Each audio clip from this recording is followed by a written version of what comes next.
The following opinions expressed in this program are that of Noah Waterman and do not reflect those of any other Guys, that can't be right. Can we try that again? The following opinions expressed in this program are that of Noah Waterman, his guests, his parents, your uncle, your auntie, your fourth grade teacher, that guy that brings his iguana to the park, the state of Mississippi, the Brian Setzer Orchestra, three babies in a trench coat, you, yes, you, in the red and blue striped polo. This is the best game of all time.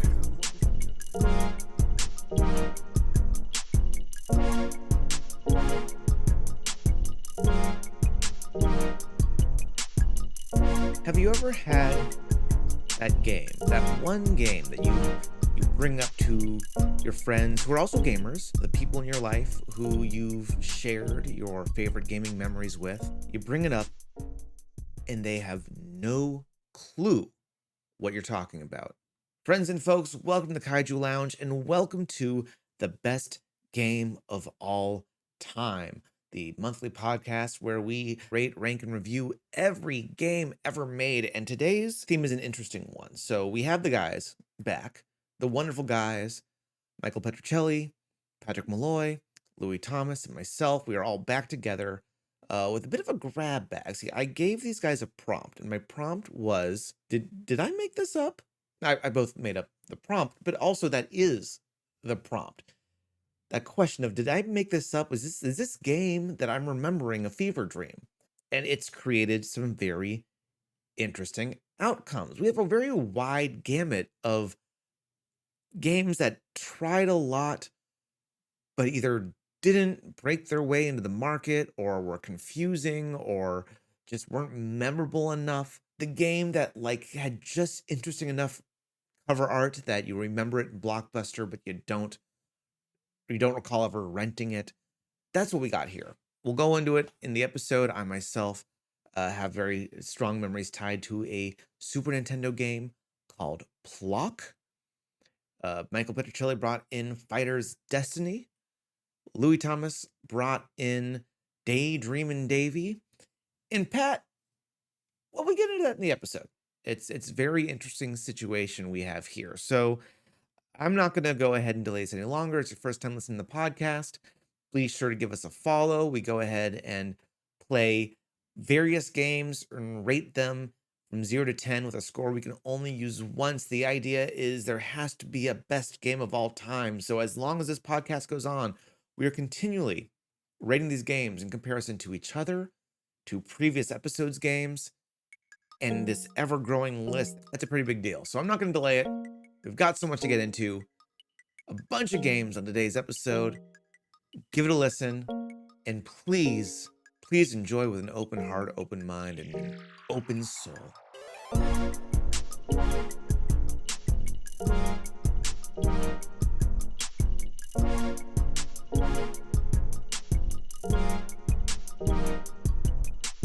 Y'all putting Legend of Zelda so far down the list.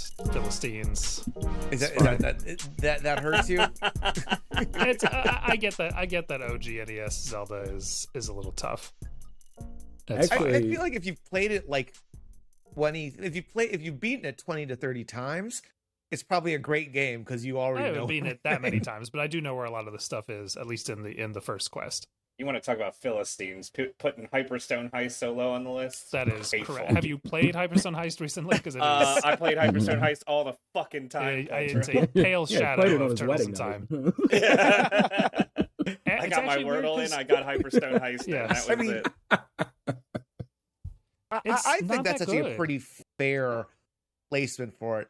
Like I talk about that on the episode. Like I don't think it's actually bad, but based on all these other games, I think it's exactly in the placement it needs to be. It's also weird because it is kind of wearing the skin of Turtles in Time, but it doesn't feel the same. It doesn't have your attacks don't have the same impact. It's just kind of off. And Genesis is usually really good at arcadey experiences. So yeah, I don't know. Well, I'll definitely be wanting to get everyone's opinions on how the list has shaped out since, because some things have moved around. Given some people might be upset how Symphony of Night is barely hanging on to the top 10. That backfired on me heavy. But before we get into all that, and what I have to face every morning when I wake up. Friends and folks, welcome to the best game of all time, the only show that dares to do the uncertain, the uncommon, nay, dare I say, the unlikely task of reviewing, rating, and ranking every game ever made. I'm your Boss Monster Noah Waterman, and this month's episode, we're doing things a little bit differently. But before we get into that, go ahead, grab your whiskey in a jar, because we are running back. I'm in a cold sweat, since tonight there's going to be a jailbreak, and I'll be dancing in the moonlight when it's all said and done. Don't believe a word anyone else says. This will be a wild one. And if that wasn't enough Thin Lizzy references, this is the most important one I can possibly say. The boys are back in town. Welcome back. Louie, where's my flag, Thomas?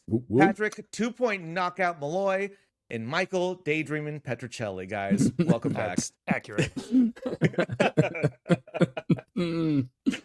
Good to be here. I was actually, before we jumped on to record this episode, I was like, I think the last thing you had us on for were for what a lot of people might consider to be two of the greatest games made within like the past 5 years, and now we're going to do something completely different. Something completely the same. We're fighting for the top. I like to think that Plok is the Elden Ring of the Super Nintendo, to be honest.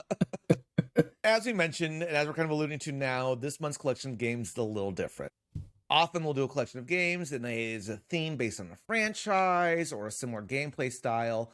This time, I gave our group a prompt, something I referred to as, did I make this up? The idea was to pull a game each of us remember that no one else seems to recall existing.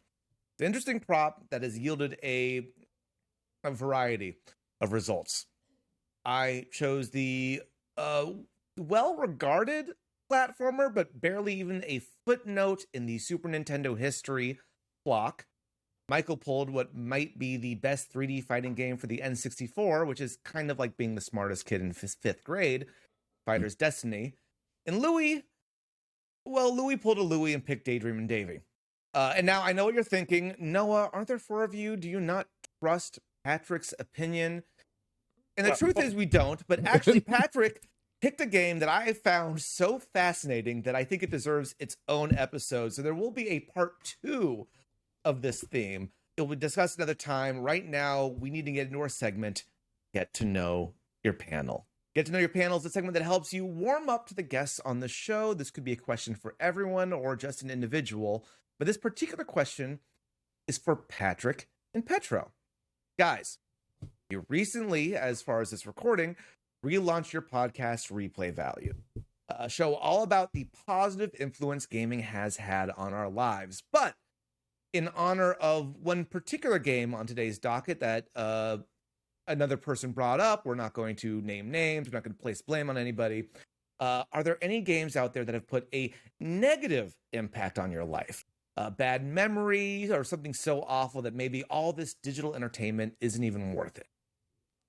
Again, I don't want to say what it's inspired by. I could definitely crack that one out real quick to let Petro think for a minute. Yeah, I remember having a full-on, hyperventilated cry, sobbing session playing a game that I genuinely like called Primal Rage. But if I you did not expect that. If you played as touched by the story. Yeah, if you played as I forget her name right now, but she was the character that was like a snake-like character that could whip across the screen. You could basically Vertigo, yeah, you could spam a move, which was the little tail whip, the low tail whip, that if you couldn't jump out of the way, basically you get juggled for the whole game and just die. And our mutual friend, the officiant of my wedding, Daniel Everhart, D-Block, learned that pretty quick on, and fucking anytime he would come over, we would play that game, and he would just spam that move. And one time I broke. I full on couldn't breathe, panic attack, cried because Daniel would not let me get a move in edgewise playing as Vertigo. I think I was Talon because that was my favorite character because he looked like the Velociraptors in Jurassic Park. But yeah, no, it really, really scarred me. I'm pretty sure I just didn't want to play Genesis anytime Daniel came over after that. I was going to say, why'd you play that game more than once with him? He wanted to. It's that whole thing when you have a guest over and you're the one with the console that they don't have. I've actually brought this up recently, but it's that mentality of well, you could play it anytime you like. So that's, yeah. Even trying to be Vertigo and fighting back in the same dirty way never worked for me. It just... Is it because you couldn't Yeah. pull off the move as well, or you had too much integrity to use such a cheap strategy? It definitely wasn't integrity. Nothing about me is ever integrity. No, he just normally got it in quick. Like it just you hit him once, you can juggle him for a really long time, and he just got there. There's probably a way to break it. I wasn't very bright with fighting games, which we can talk about later today as well. But yeah, that's a memory that scarred me. So, All right, Petro. I'll pick one memory. So I grew up with an older brother, which meant that I spent just as much time, if not more, watching video games be played as I did actually playing them. It's just kind of how things went down, and I was fine with it. It's probably why I like watching Let's Plays now. But my brother was playing. We were really into Mega Man, and my brother was playing Mega Man 3, and I was very excited because he had gotten all the way to the final boss. But what we didn't know was that only a select, like 1 or 2 of Mega Man's special weapons actually works on the final boss, and it's kind of hard to even get yourself into a position to hit it. And needless to say, my brother couldn't figure out how to hurt the final boss and ran out of lives, and I cried. I broke down crying. My mom saw that and said, "You're getting too emotionally attached to this. It's time to." Maybe you're not allowed to play video games for a while. Yeah, so we got banned from playing games for like a week or so because I was too caught up in my brother's inability to defeat Dr. Wily for the 3rd time. So that is my tragic memory. Heartbreaking gaming. tales. Just for fun, Louis, do you have any? I I feel like you had such a wide eclectic well, I think I know collection Louis. of games. Okay, actually that's fair. I was about to be like, no, because like I've played a lot of trash and I've like gaslit myself into loving all of it. But no, I think to Patrick's point, the keeper of all of my childhood secrets, I had a copy of Goonies 2 on the regular Nintendo. That game's tough.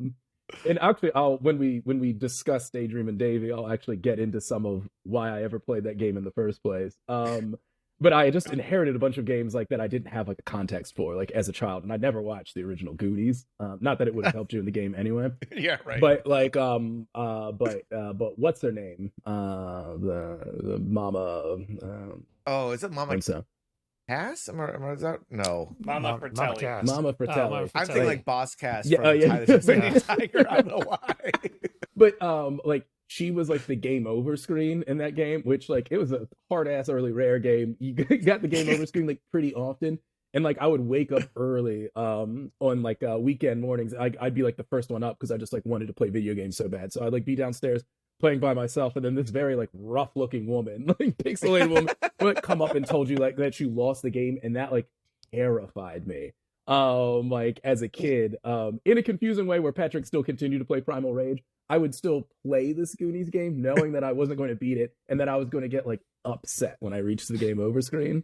Yeah, I do kind of remember thinking that like that screen equated to character death. Like it implied that woman kills the child you're playing as. The mob kills and like, you at yeah, I the remember it end. bothering me too. I don't know why. Yeah, that one that like shook me to my core in a way where like I could register playing the game as a child and be like, I'm not liking this experience. I don't like the way I feel, but I'm still doing it. So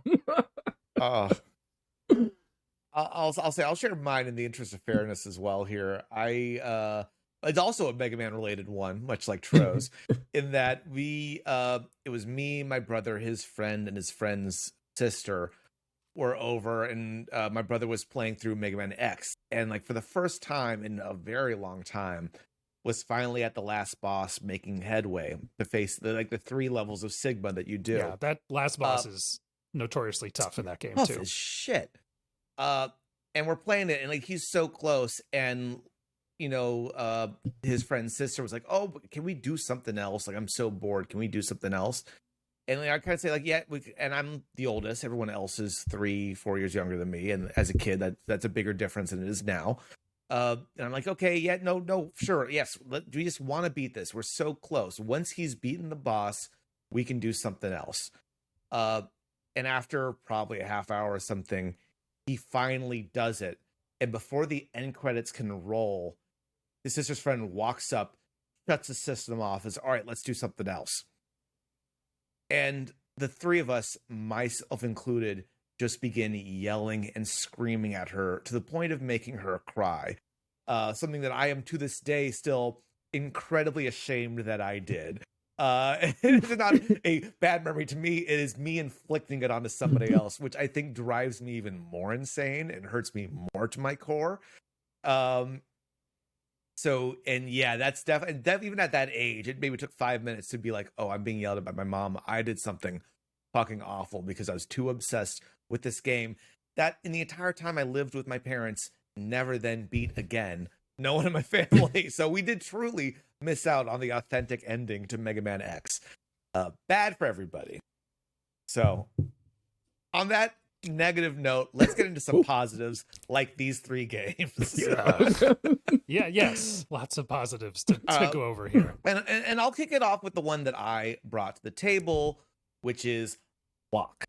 Plok is an SNES side-scrolling platformer developed by Software Creations and published in 1993 by Tradewest in North America, Activision in Japan, and get this, Nintendo in Europe. More on that shortly. Originally created for the late 1980s as an arcade game called Flea Pit by John and Ste Pickford, not Stu, S-T-E, Ste. I don't even know if I'm pronouncing that right. It follows a colorful hooded character who shoots out his arms and legs to attack enemies a la Rayman on his home island of acrylic where he attempts to rid his home of the dreaded fleas. The game itself was fairly well lauded by critics and industry professionals, including David Weiss, who claimed his work on Donkey Kong is partly inspired by the soundtrack, and Shigeru Miyamoto himself, who tried an early version of this game and wanted a hand in shaping it, claiming it to be the third best platform game below Sonic and Mario. There's a lot of interesting stuff here. The sort of hidden history behind Plok of it being well liked, but then still nobody knowing it exists, I think was partially due to the slew of mascot-related platformers of the era. It was released around the same time as like Bubsy and Arrow the Acrobat and Kid Clown and like everything else that was out there. And the fact that despite Nintendo loving the game, they only published it in Europe because in the US, it seems as though they were already ready to release Super Mario Bros. 2, Yoshi's Island. Guys, what did you think about Plok? There were a lot of things that I really liked about Plok. There were a lot more things that I really wanted to like about Plok, and then there were probably an equal amount of things that I really hated about Plok. As a game that I think maybe had I played it at the time would have been like super interesting, but like playing it now, I was like, I don't have the time for some of this anymore, and the patience for others. right. And I mean, and like truthfully, because I couldn't do the Aladdin thing of just like putting in like passwords and like skipping through some of the levels that were like really frustrating me, I didn't get as far out as I wanted to in the game. But like looking at some videos of like what happens later on, it seems like the game gets a lot more fun. Like later on in it, like there are a lot of like vehicles that like you can do, and like sort of like Battletoad style, where it seems like the gameplay almost switches up from a lot of what it fundamentally is at the earlier part of the game. And I was like, I wish they would have paced this a little bit better because because it's like I would have liked to have gotten to that point. But I'll let other people jump in with generalized opinions, but there were a lot of things that I found really tough about the gameplay that like I just didn't want to continue on with. It is a notoriously hard game. I will say at the time, looking at reviews of this game when it was released, like that was probably what it got hit by the most, was its overly punishing gameplay. Louis, how far did you get before we go on other people? Like just naturally. A couple of levels in. I can't remember like which did one you get it was. Past the first boss, the Bobbin brothers? No, I did. Okay. That was about where I got. I was just I mean, the idea of a boss was like daunting when like those fleas just like have so many like hit points built into them. Okay, you did get past the first boss because the fleas don't come in. Because the Bobbin brothers are the jumping mouth guys. Okay, yes, I did do that then. Right, okay. But yeah, the fleas themselves is like, yeah, it takes a couple of fucking hits to. Well, I think it's actually 3 hits, but they have like an invulnerability window after each hit that you have to like wait and then come back to. Are they the main character? Like, they're not allowed to have that. Like, that's... All right, Pat or Petro, what do you guys think? I'll jump in. I was really fucking bad at this game. Like, man, I made it through the first 3 or 4 stages. I suffered immensely, and then I ended up switching over to watch some playthrough because I was like, if I don't get exposed to this game's later levels and like other mechanics through some means, I'll have nothing to talk about other than how much I sucked at this. Like, literally, even the jumping mechanism of like getting over rolling barrels kept fucking with me. So yeah, no, I had a really hard time. I love the art style. Like, I liked the music and stuff like that. It gave me a like a Bubsy type of feel. If anybody ever played Bubsy back in the day, it's like silly. Yeah, really, honestly, as soon as I even looked at the cover of it, I was like, well, this is a Noah game. The like demon troll character ogre on the front cover, I was like, that is 100% your aesthetic. So yeah, I mean, that it was definitely one of those games that like I never owned it, but it was a Blockbuster rental when like the games I wanted weren't there. So I ended up renting it a lot because if things were sold out, I was like, well, let me continue power through another round of Plok, and I'd be happy with it. Was Plok always like 4 deep on the shelf? Like there were multiple Blockbuster boxes really behind that official box. Yeah, no, but yeah, so that was my experience. All right, Petro. I Lewie used a phrase where he said he wanted to like a lot of things about this game, and that's kind of how I felt about it after. I also only got to like the second world, and I messed up. I didn't watch future gameplay videos, but it sounds like they at least start to play around more with some of the mechanics, which you see a little of in World 2, where you like put your arm in the thing that causes the ledge to come down or whatever. But it's I can see why this game was so exciting as like a pitch and a prototype to a lot of game design people because of its aesthetic and because of all the interesting ideas that they put forward. But it's just not very fun. I just didn't have a lot of fun doing the platforming. I think it suffers from a similar problem to me that the Genesis Aladdin had, which is the camera is zoomed in a little too far. So I felt like I just couldn't see where I was jumping half the time. You're a little too big. It's doing things like jumping over barrels is harder than it should be. In this one too. Yeah, I mean it's just a game full of interesting ideas and aesthetic that and you know that kind of like 90s line of like goofy / unsettling that I feel like a lot of our cartoons and things had in them. This game really captures.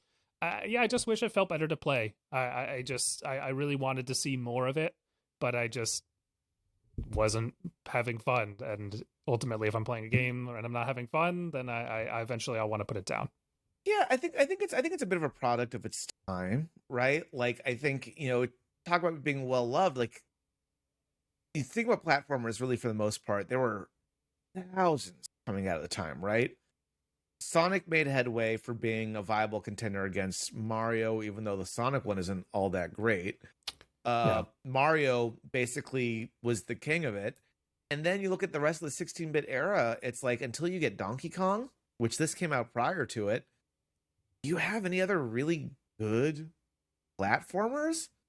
Like Bubsy is notoriously awful. Yeah, Bubsy's not good. I also don't think like Aero the Acrobat is really all that possible to control. I've never been a fan of that one.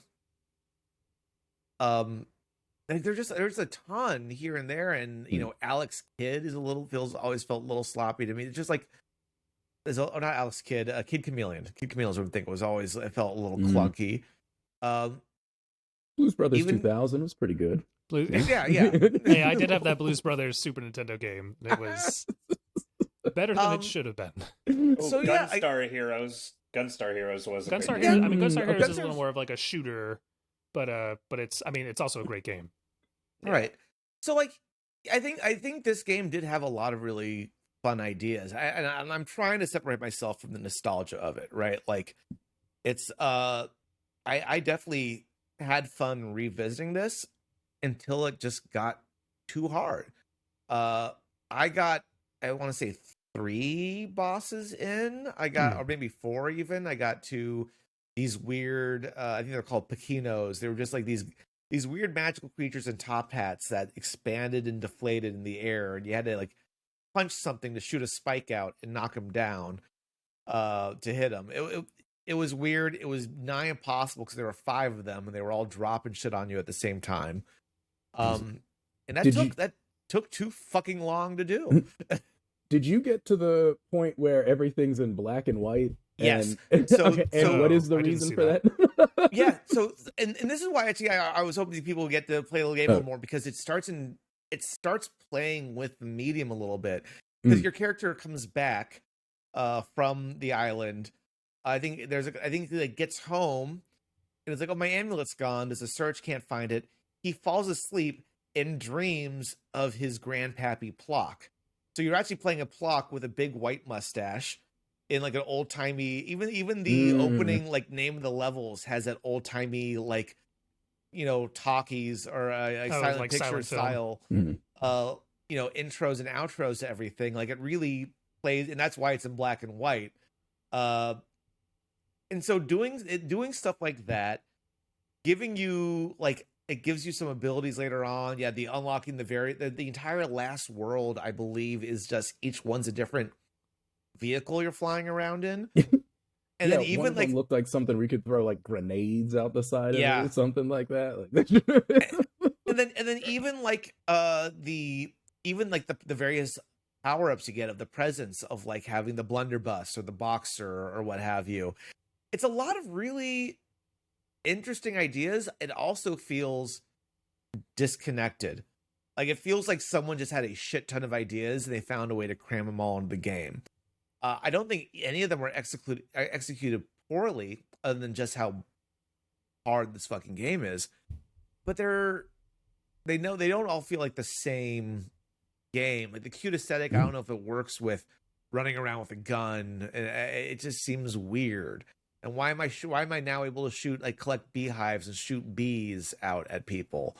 And they keep adding mechanics that I didn't even know existed until I looked at it afterwards that might have made things easier. Like the amulet allows you to collect the shells, which you can then shoot out. And I had no idea until after I was done reviewing this game. It's like, I don't even remember this in the booklet. Like, I don't think I did this as a kid. I think it just does these things and doesn't tell you what it's added. It feels not as polished now as it probably did at the time.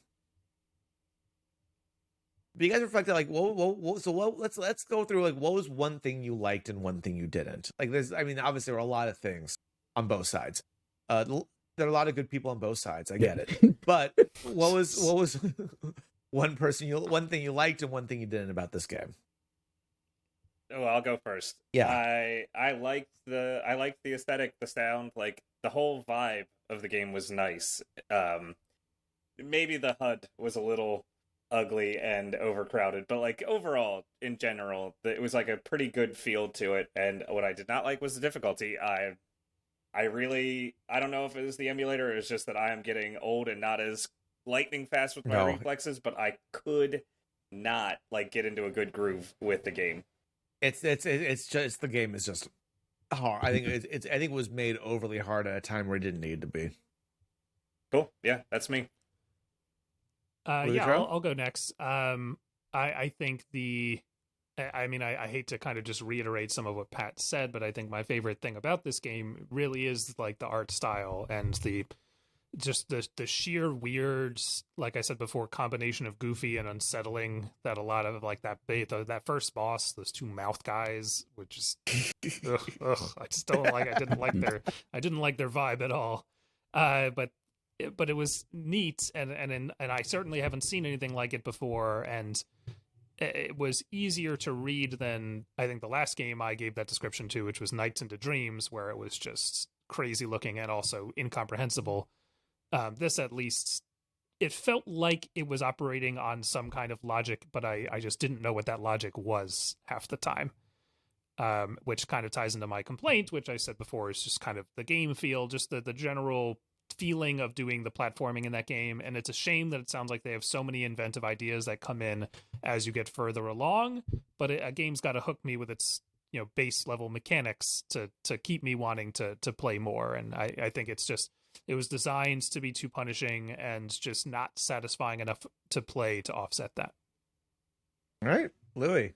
I mean, I guess kind of the same compliment a little bit differently. Like, I think, no, you were talking about this idea of like how like it felt like it was doing a lot of different things, like every world, none of it really comes together. And it's something I don't understand in platformers, especially platformers of that era, why they didn't do that sort of thing more often. Like, almost all of them always had an idea of like a world where like your protagonist like goes to sleep, right, and then enters a dream world, and it's the one time where things are like really zany, and it's like you could be doing this at any point in time, the entire time, right? Yeah. Like, it doesn't always just have to be like a forest in different seasons or whatever the background is, right?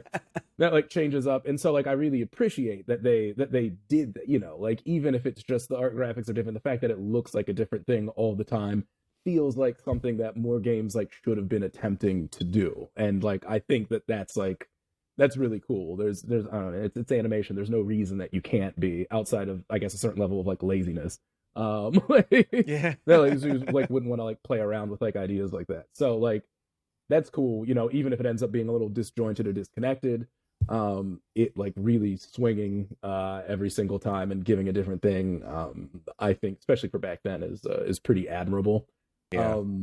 Yeah, biggest complaint, the difficulty. I'll go specific and say that I do think a lot of my biggest issues with it were in the camera. It's the platforming elements. It's the logs or barrels falling from like the side and then rolling towards you that you do not have enough reaction time at like different odd speed. Like it yes. relies on you to memorize it, right, not to react to it. Yes, yeah. And if it was like if things are pulled back just a little bit more, like the controls aren't like they're smooth enough that like if you just had a bit more response time to see what was going on, you could do the thing. Like, you know, the controls aren't a problem in that way, but it is, yeah, like how tight it is on you makes that like it like way too difficult. And I think is like the core of where most of, at least for me, like my problems in playing it were. So I want to specifically cite that as the thing that I did not care for in it. Fair enough. I want to, before we move on to the next game, I want to drop two kind of interesting facts about this game. In that I talked a little bit about the soundtrack earlier. I think the music in this game is actually pretty good for the most part. And one thing that's interesting is, you know, the most Super Nintendo games, the sound chip was only capable of doing like, I want to say maybe 2 or 4 measures of a song at a time before having to repeat. And one thing they did to get around that was do actual music samples overlaid against that, to basically make a song sound like it had more measures. So the idea of really kind of playing kind of the same tool used to record reuse Hadoken, like dialogue, was used to record music, so you can make the music sound more advanced and played out, which is pretty neat. The other thing is that to this day, the creators, John and Ste Pickford, own the IP to Plok.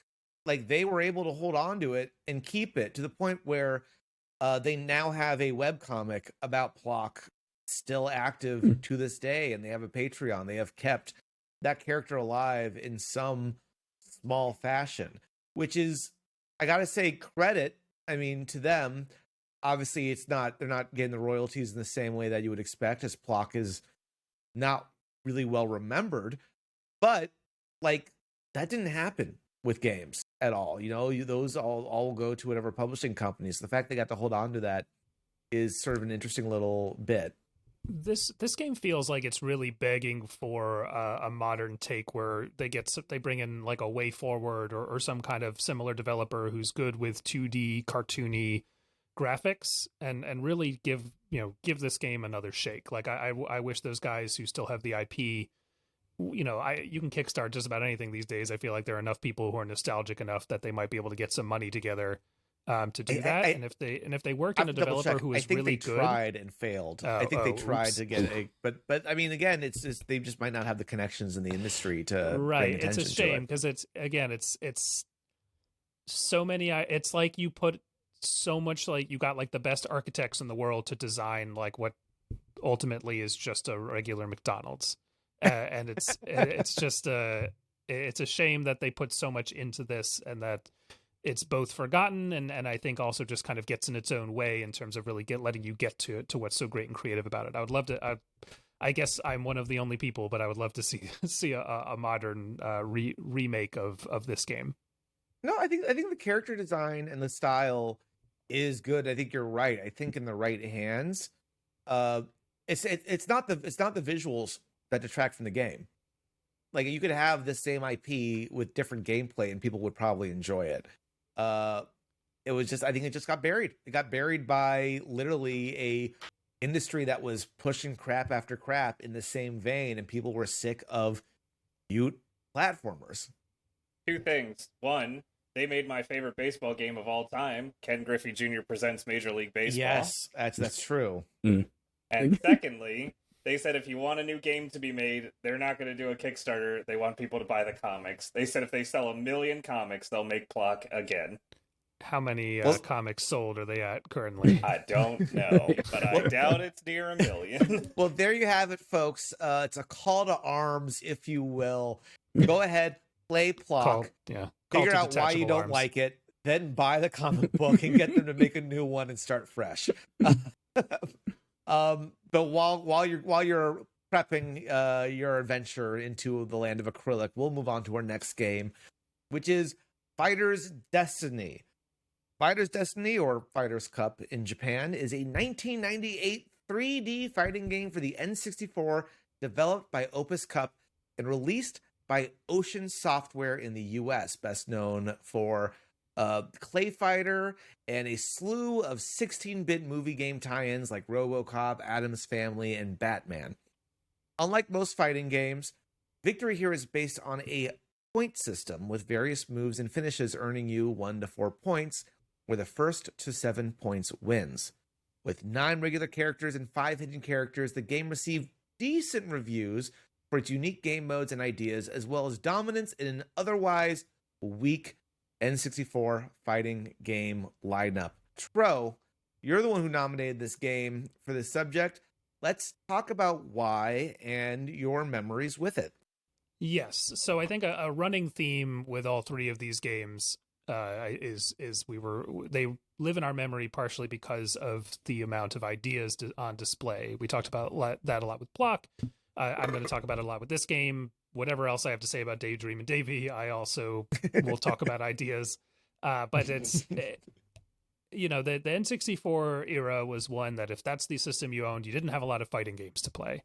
And as someone who grew up with arcades and Super Nintendo and stuff and loved fighting games, that was pretty tough. There were a lot of droughts between releases. And this, you kind of alluded earlier to this, but this was probably the best traditional fighting game on the system, which again is a low bar to clear, unfortunately, because it's going up against the likes of Mace the Dark Age or Dual Heroes or any Flying Dragon, that game that Louis had. I do need to point out that I think I think we need to exclude Ultimate Mortal Kombat 3, which was an N64 game. Mortal Kombat Killer Trilogy. Instinct. Yeah. Trilogy, thank you. Killer Instinct and Smash, right? 3 fighting games that were good, but were part of larger franchise. Play Fighter 63 and a third, you just which I about. also played a lot trash. of as a kid. We used to rent that a lot, but I wouldn't defend that game as being any good. But yeah, Fighter's Destiny, it was a surprise gift, and it was just kind of a surprise in general that it was a decent fighting game with some interesting mechanics. The fact that there were extra game modes that let you essentially double each character's moveset through the master challenges to unlock new special moves and combos that you then saved to your N64 memory card. So then you had those additional kind of versions of those characters and the unlockable secrets. And yeah, just you could play around with the rules. So if you wanted to do like 1-point matches, you could do that. If you wanted to increase the time or even make it, I think 8 points was the maximum, so not too high above the default, but you could increase that as well. and they're just the different ways that you could do like positioning and kind of getting it's probably a more technical game than should have been on something like the N64, which would, if we talk about controls and stuff like that, we can get into. But I think it was worth looking at, and it's another game that's really kind of been relegated to the dustbin of history. I'm afraid it's not really being celebrated or talked about, and I haven't heard of either of those developers or publishers. So sadly, I don't think it's getting resurrected anytime soon. Yeah, Ocean I'm familiar with because I played a lot of Addams Family for Super Nintendo as a kid. That's another like random Blockbuster get that I would just rent over and over when nothing else was around. Yeah, I'm not sure with Opus. I don't know if Opus did much else. But Ocean also did like Home Alone and all that. Like honestly, weren't known for great games, though the original Clay Fighter and stuff were part of that. Yeah, I will say it was an odd developer for a fighting game, and it was odd to kind of see it. But I don't know what was Pro coming back to it after all this time, after suggesting it. What was it like to replay it? What are your memories of it now? Like what were your memories of it versus how you've come in now playing it again? So I still had fun with this game. It's, obviously I'm going to have a nostalgia bent towards it just because I have a lot of memories of playing it. And also I would not be fair if I said that I thought the game felt as good to play as it did back when I was a kid.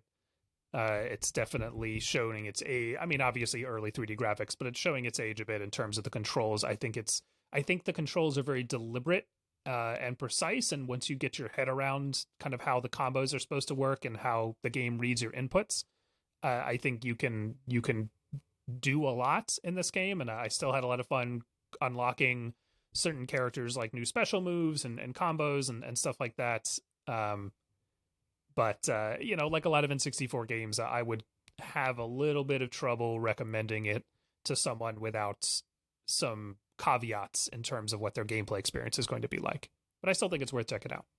All right. Pat, Louie, what do you guys think? Fighter's Destiny. I'm garbage at fighting games. However, I could instantly see that it was like an interesting and complex game in the sense that like I'm a button masher when it comes to fighting games. However, I was like, let me just try. So I looked up some of the special moves. I played as Mei Ling, and I actually got pretty good. I went through a whole round of like computer players, beat all the way to the end. I was very frustrated that Ring Out was only worth 1 point when it seemed like one of the better like things to do to a person. Yeah. The first time I got one, I was like, hell yeah, you're done. And then it was and yeah, like I just appreciated that there seemed to be a lot of complexity. It reminded me a lot of like Soul Calibur and yeah, I guess Virtua Fighter, like any of the 3D ones where it was like big on moving around, big on which direction you were facing. I didn't always know why I was facing the wrong direction, but I noticed the moves are different. It like seemed to have a lot of strategy to it. So it was fun. I thought it was really like a good time, even though fighting games are not exactly my thing. Right, Louie? Yeah, I think of the games we're going to talk about today, playing Fighter's Destiny was one I was most like pleasantly surprised by. That said, all of the pleasantly surprised by like the overall game. All of the things within Fighter's Destiny that surprised me were the aspects of it that I didn't myself particularly care for. I think similar to Patrick, like my want in playing a fighting game has a lot more to do with like the fluidity of like a button masher razzle dazzle, and like I'm not looking for like the thinking man. Right. You want some more fast paced kind of.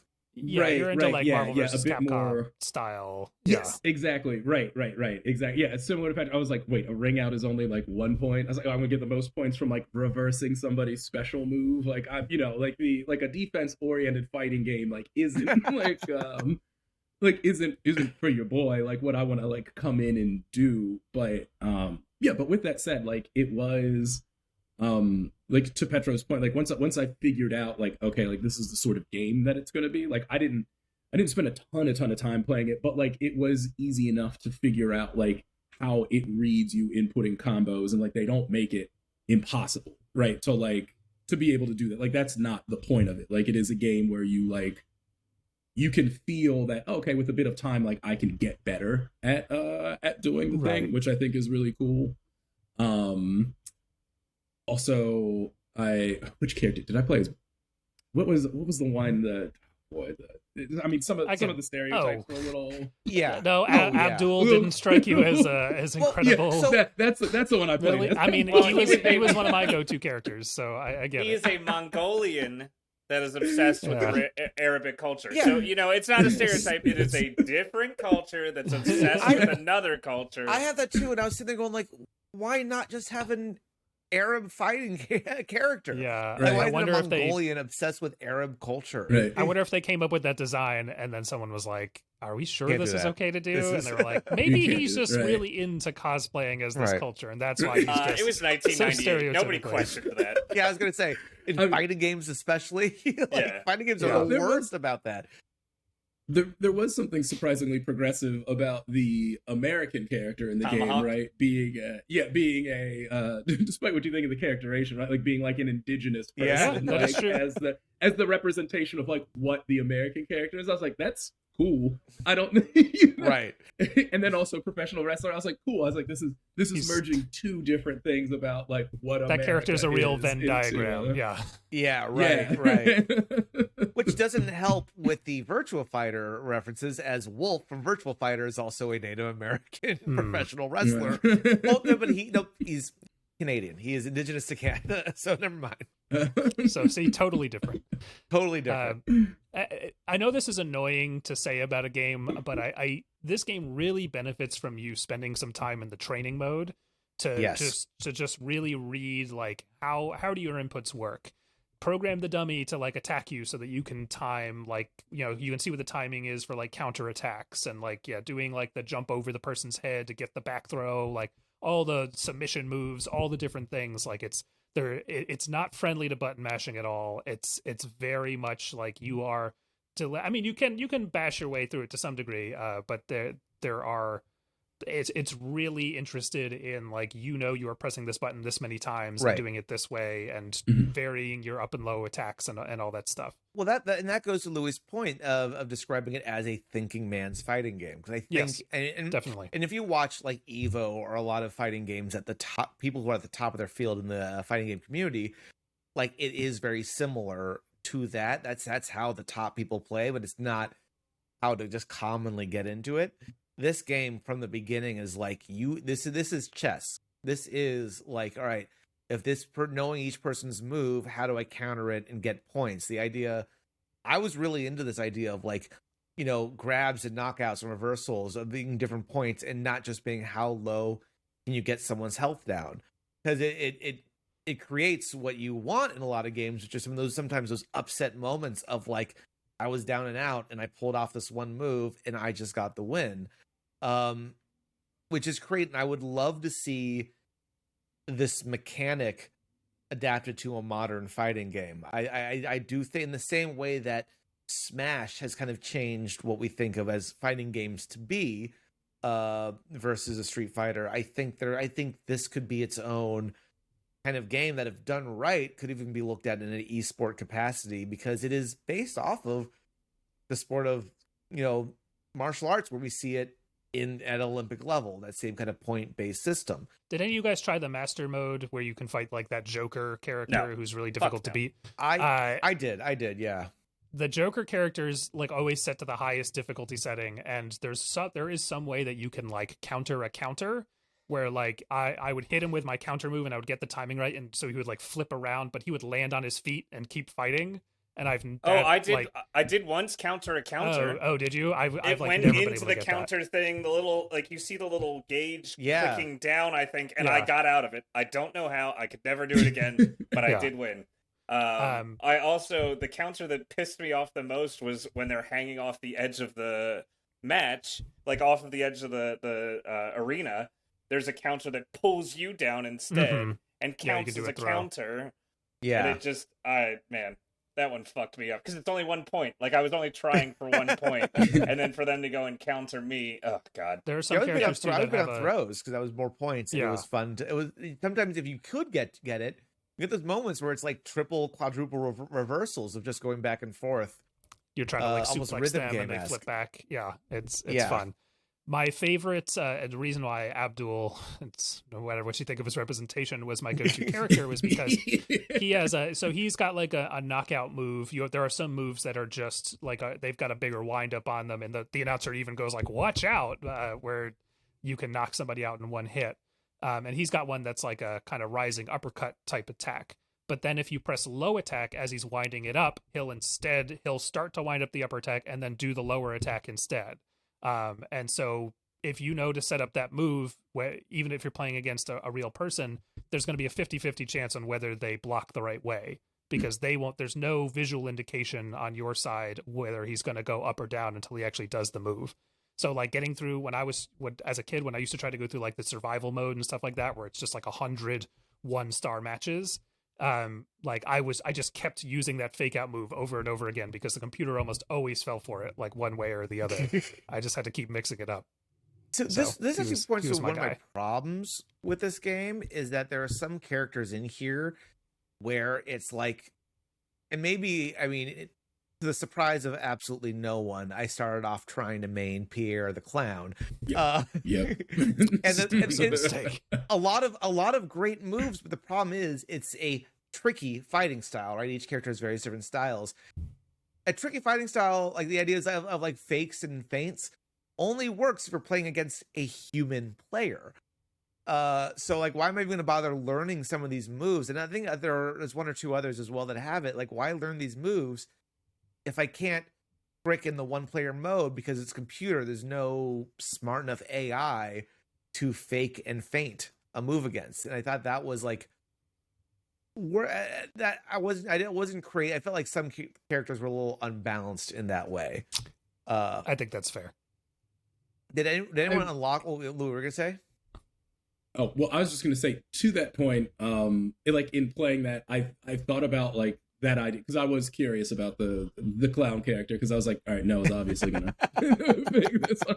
Things obviously was about, but I thought about like the only fighting game that I really spent a ton of time with was was Tekken 3 back in the day, and I think about the what's his name, like the doctor character, the old man like doctor character that you unlock that like can play upright but then can also play like on his back. Yeah. And like it was like a similar sort of thing that I think they utilized a lot better like in that game to be like a weird like tricky style that like made sense against a computer, but I don't know, like worked as in a way that Tekken 3 had like a good speed to it that I feel like this game didn't allow for like that sort of character in a human use to like to really like make sense for Dr. Boskanovich. Yes. And it also reminded. Yeah, was not gonna not what I would have guessed. I don't think it's showed up in a Tekken game since either.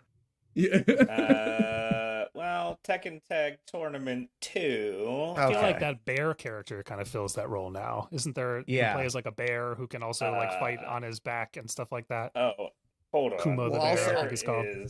Law, who is like the kung. Is it Law or I guess somebody's getting mixed up. There's the one guy who's basically a Jackie Chan character who does the drunken fighting, so he falls on his back and does stuff. Yeah. Kuma does not fight on his back that I know of. Kuma is the bear. Right. And it just literally means bear in Japanese. Fair enough. There was Voldo in Soul Calibur that fought on his Voldo back. had some crazy. Voldo was like moves. the real spindly. Yeah, he could bend over backwards and go on all fours, and then you could fight in that style. Talk about random characters. I want to talk about this for a second because you've got your basic. We mentioned the basic 9 characters in the game, and the 5 secret characters. Yeah, I'm going to get to that. Right, some of them are to be expected. Right, there is a quick and powerful Swiss warrior named Boro, the Russian jester-esque fighter named Joker. We talked about him a little bit. Yeah, fuck Joker. The old karate expert who is the master that you also face. Then you have the training robot from Germany, Robert. Classic. And then the fighting cow named Ushi, who's literally just an upright cow. This is an interesting era in fighting games. I think in games in general, of these like weird non sequitur characters being added into games. I mean, I think like early Tekken's a great example of like Kuma coming out of left field, or Yoshimitsu being in 2 different games, like a cyborg or something, when it doesn't match the aesthetic of anything else. I look at, I think a game like Mace, which was kind of brought before, is another one that has like, a tiny little goblin and a giant, or it's a dwarf and a giant barrel mech, amongst all these other like knights and warriors and stuff like that. Even games like Tony Hawk, when you would have like Santa or the Neversoft Eyeball or Darth Maul, like really shoehorning random characters into games and things that just kind of feel like they don't belong for the sake of that joke. What are your guys' thoughts on that? I remember that always kind of like being funny, but also kind of putting me off a little bit. I'd be just kind of confused by it. Complete opposite. First of all, you missed Gon in Tekken also, the weird little tiny raptor. Being the weird character was my fucking shit. If I could learn how to play an awful character that nobody picked that looked weird, that was my entire, that was my whole plan. I played as Kuma all the time in Tekken. I would say agreed. I'd say weird, like, Blanca in Street Fighter or Voldo in Soul Calibur, like, still makes sense in the world of the game. No. Less it makes sense, the better. Also, there was basically a training dummy in every fighting game that you could eventually play as. Like, that, I feel like, was a staple of the series, of, like, almost all of them. No, and I mean, I used to try to track down the, like, secret, fake, most of the time, Mortal Kombat characters that you could unlock, because I was like, if I can play as something stupid that people hate, I'm in. Right. Petro or Louis, didn't mean to cut you off if I got too excited. I mean, it was very much a 90s thing. I always think of like NBA Hang Time and games like that too. Always had like goofy, unlockable, or like, pop culture of the moments type characters. My favorite team was to play as Bill and Hillary Clinton because I was a patriot as a child. Yes. Yes. Then why'd you play as Bill and Hillary? You learned to play with one hand because you couldn't stop saluting the flag as you played. Right, that's why he learned to play with one hand. Yeah.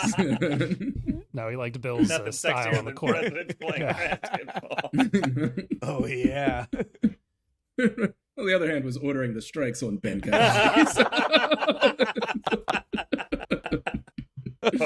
All right, well, don't air that. We were going to get there eventually.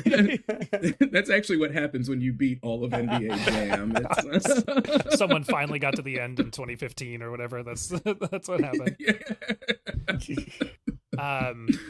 Yeah, but I mean, that's, it's a weird product of its time. I think in terms of how individual games handle it, I guess it's just, is it a fun character to play as, or is it just a kind of dumb novelty?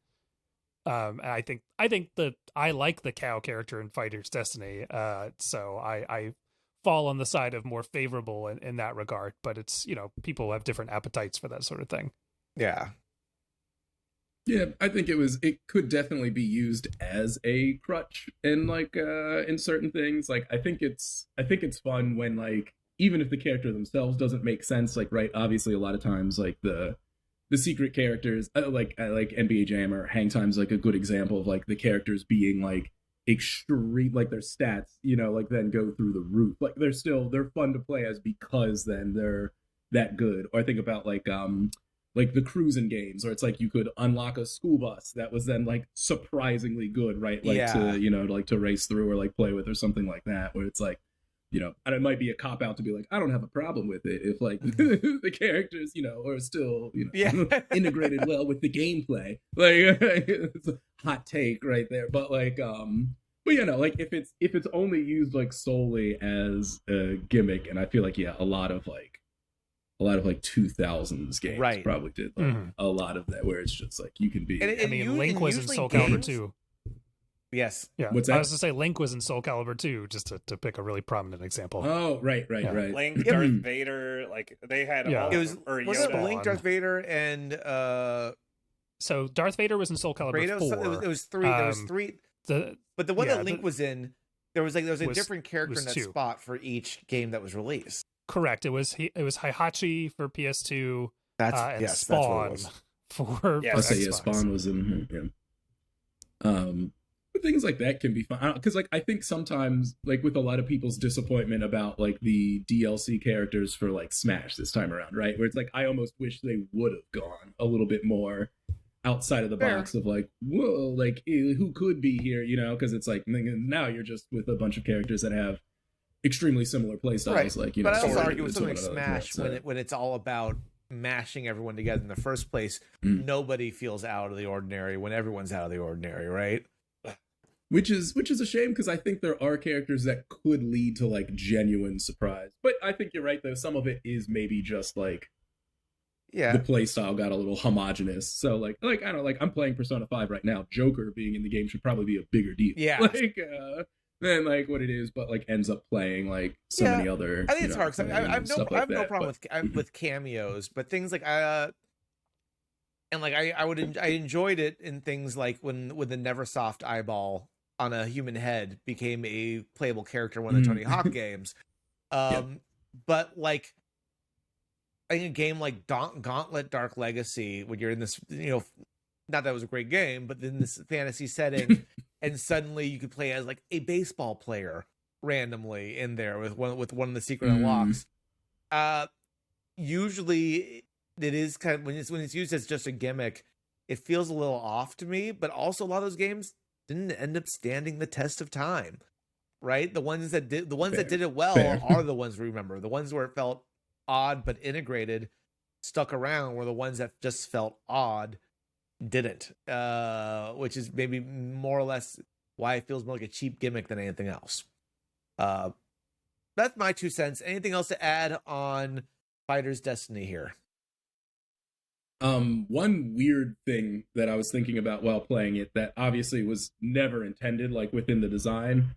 But I was like, how we play games on emulators today, like the fact that they excised all of the worst controller tendencies of Nintendo 64 games, like I think ends up making it age a lot better because I was like, this is easier to play on any emulator than just about any single N64 game could be. And I was like, and there's a compelling nature to today being like, this is a game I would revisit more often than something that I maybe liked a lot more, but without the hyper specific hardware to play it, you know. Yeah. Also, like using the C buttons for a fighting game wasn't that much fun. But that just means they port well to all the other controls, and it is a usable and playable game. Yeah, it is. That is an interesting point. That so much N64 emulation feels like you're having a slightly compromised experience because that controller was so specific in its design. But yeah, I mean, I'm glad people seem to like this. I always, I feel like I was a little nervous presenting this game just because I knew it was old, and also like I have fond memories of it, but who knows how that's going to hold up to scrutiny. Noah, did we get your thoughts on this game? I know you're the host, but I mean, I'm always happy to get my thoughts. I think I've sprinkled them throughout, but I'll just kind of reiterate that, like, yeah, I think Louis, you had mentioned this earlier, is like I think probably my favorite of the bunch that we did of these three. Yeah, I mean, I enjoy the idea. I did not play it long enough to unlock things. I think I had a little bit of anxiety playing the master mode because I didn't want all my hard work to then get lost by hitting the Joker and then losing everything. So I didn't really dive into the unlocks. But I found the gameplay itself satisfying. I actually had forgotten about this, but during the pandemic, me and our good friend Dancing Mike played this online over Parsec, and we had a blast with it. The point system, the kind of back and forth.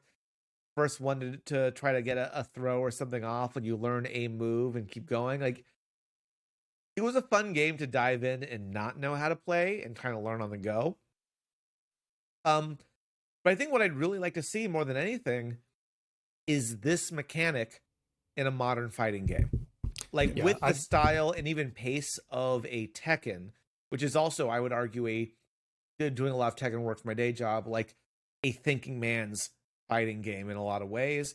Like, that being applied to this could also be pretty fantastic. And I'd love to see an arm of the fighting game community move towards a point-based knockdown system as opposed to just a knock your health down, that person wins system. And I think it would create more variety in what is a great genre of gaming, but is relatively one note unless you're deeply embedded in it. Actually, I will real quick as well. I think that's an interesting component. Like this is a game that could be done multiplayer, like against a human, and I never got a chance to experience that, which I feel like does make me like that's a whole other aspect to it that I think like really colors like what this game could be, because it isn't like your conventional fighting game. Like, and yeah, I can see where playing it against another person, even because there is a bit of psychology to like what you need to do, like makes could make this like an extremely compelling game. Yeah, to, I can see this like this with an online lobby, or even just in an arcade. Put a quarter down, people gathering around could be a blast to get into. Yeah, for sure. All right, well, we like that one. Surely this next one can't be too bad, can it? Dreamin Davey is a top-down action adventure game similar-ish to Zelda, where you control Davey as he sleeps through class and daydreams about ancient Greece, the Dark Ages, the Wild West, and apparently that's it. It was released for the NES in June of 1992 and developed by fucking HAL Laboratory, the same people. Speaking of Smash, behind Kirby, Balloon Fight, Earthbound, and yes, Louie, later down the line, Super Smash Brothers. It gained middling reviews at best, and it is not good.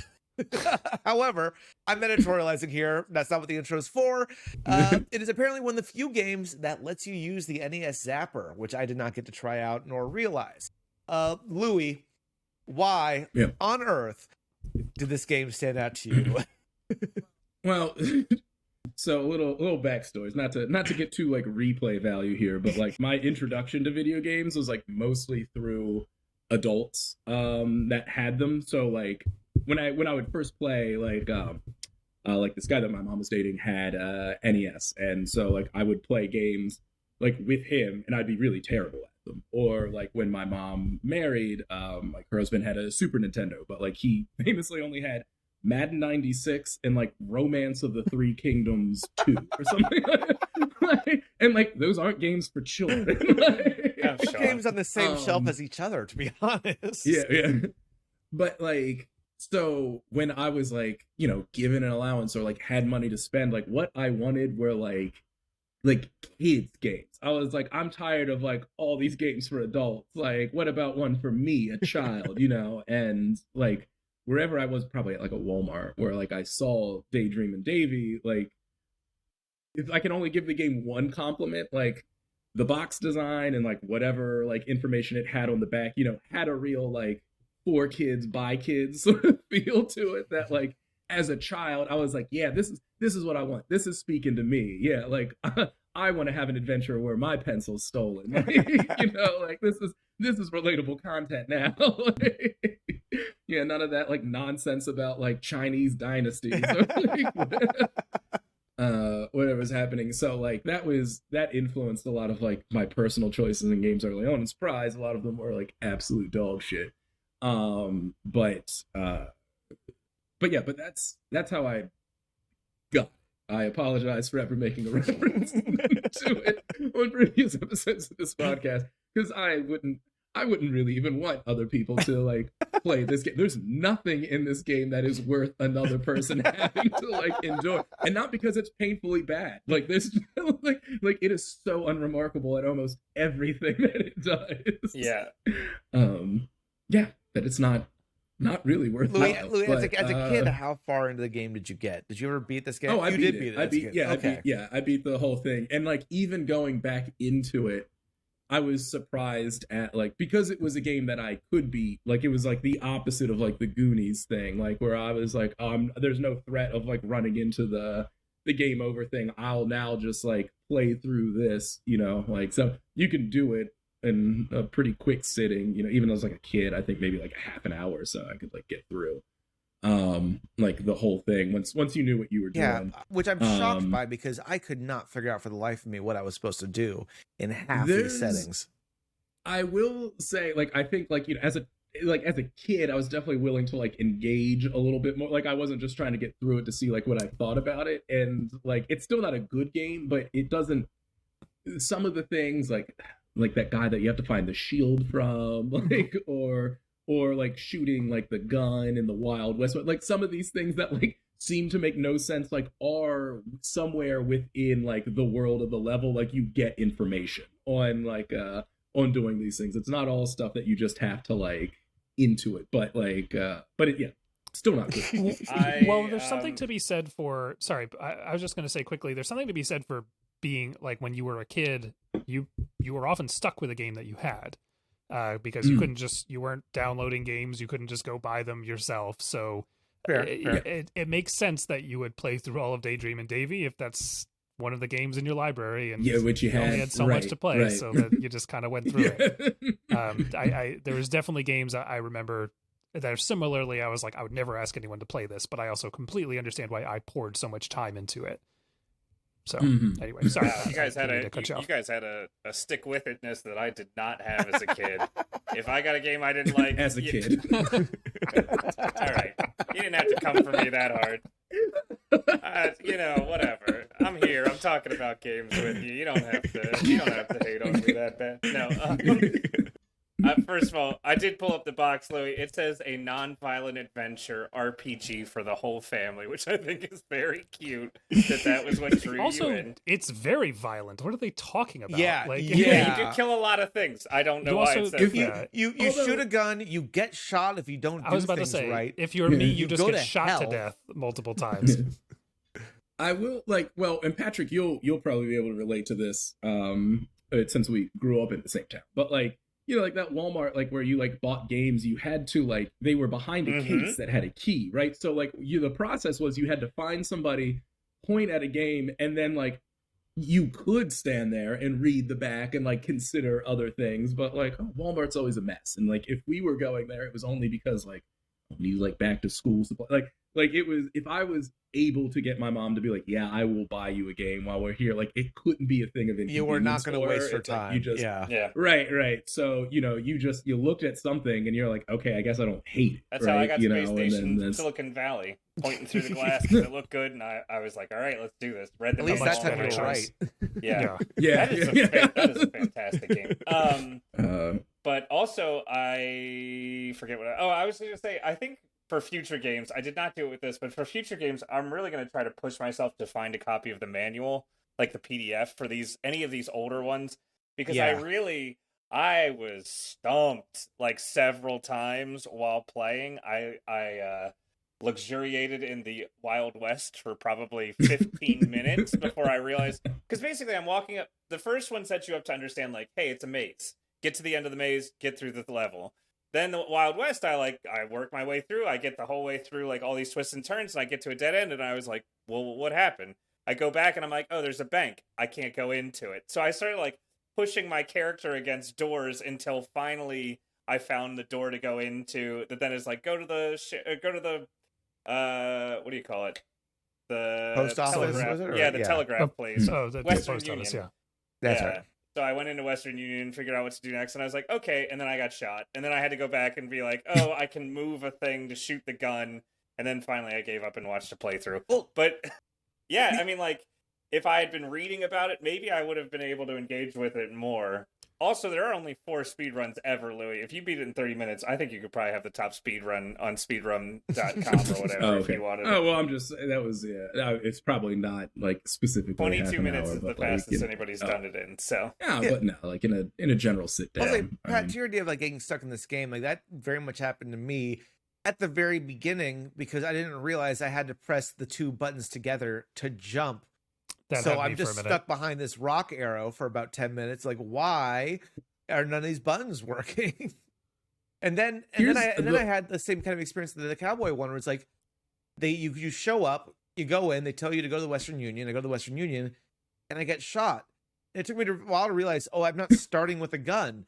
So this is why the same thing keeps happening to me. No one's telling me, buy a gun first and then do this. I just kind of like show up and get shot over and over again. Which, as a kid, is frightening. I'm truly not here to defend any part of Dreamin' Davey.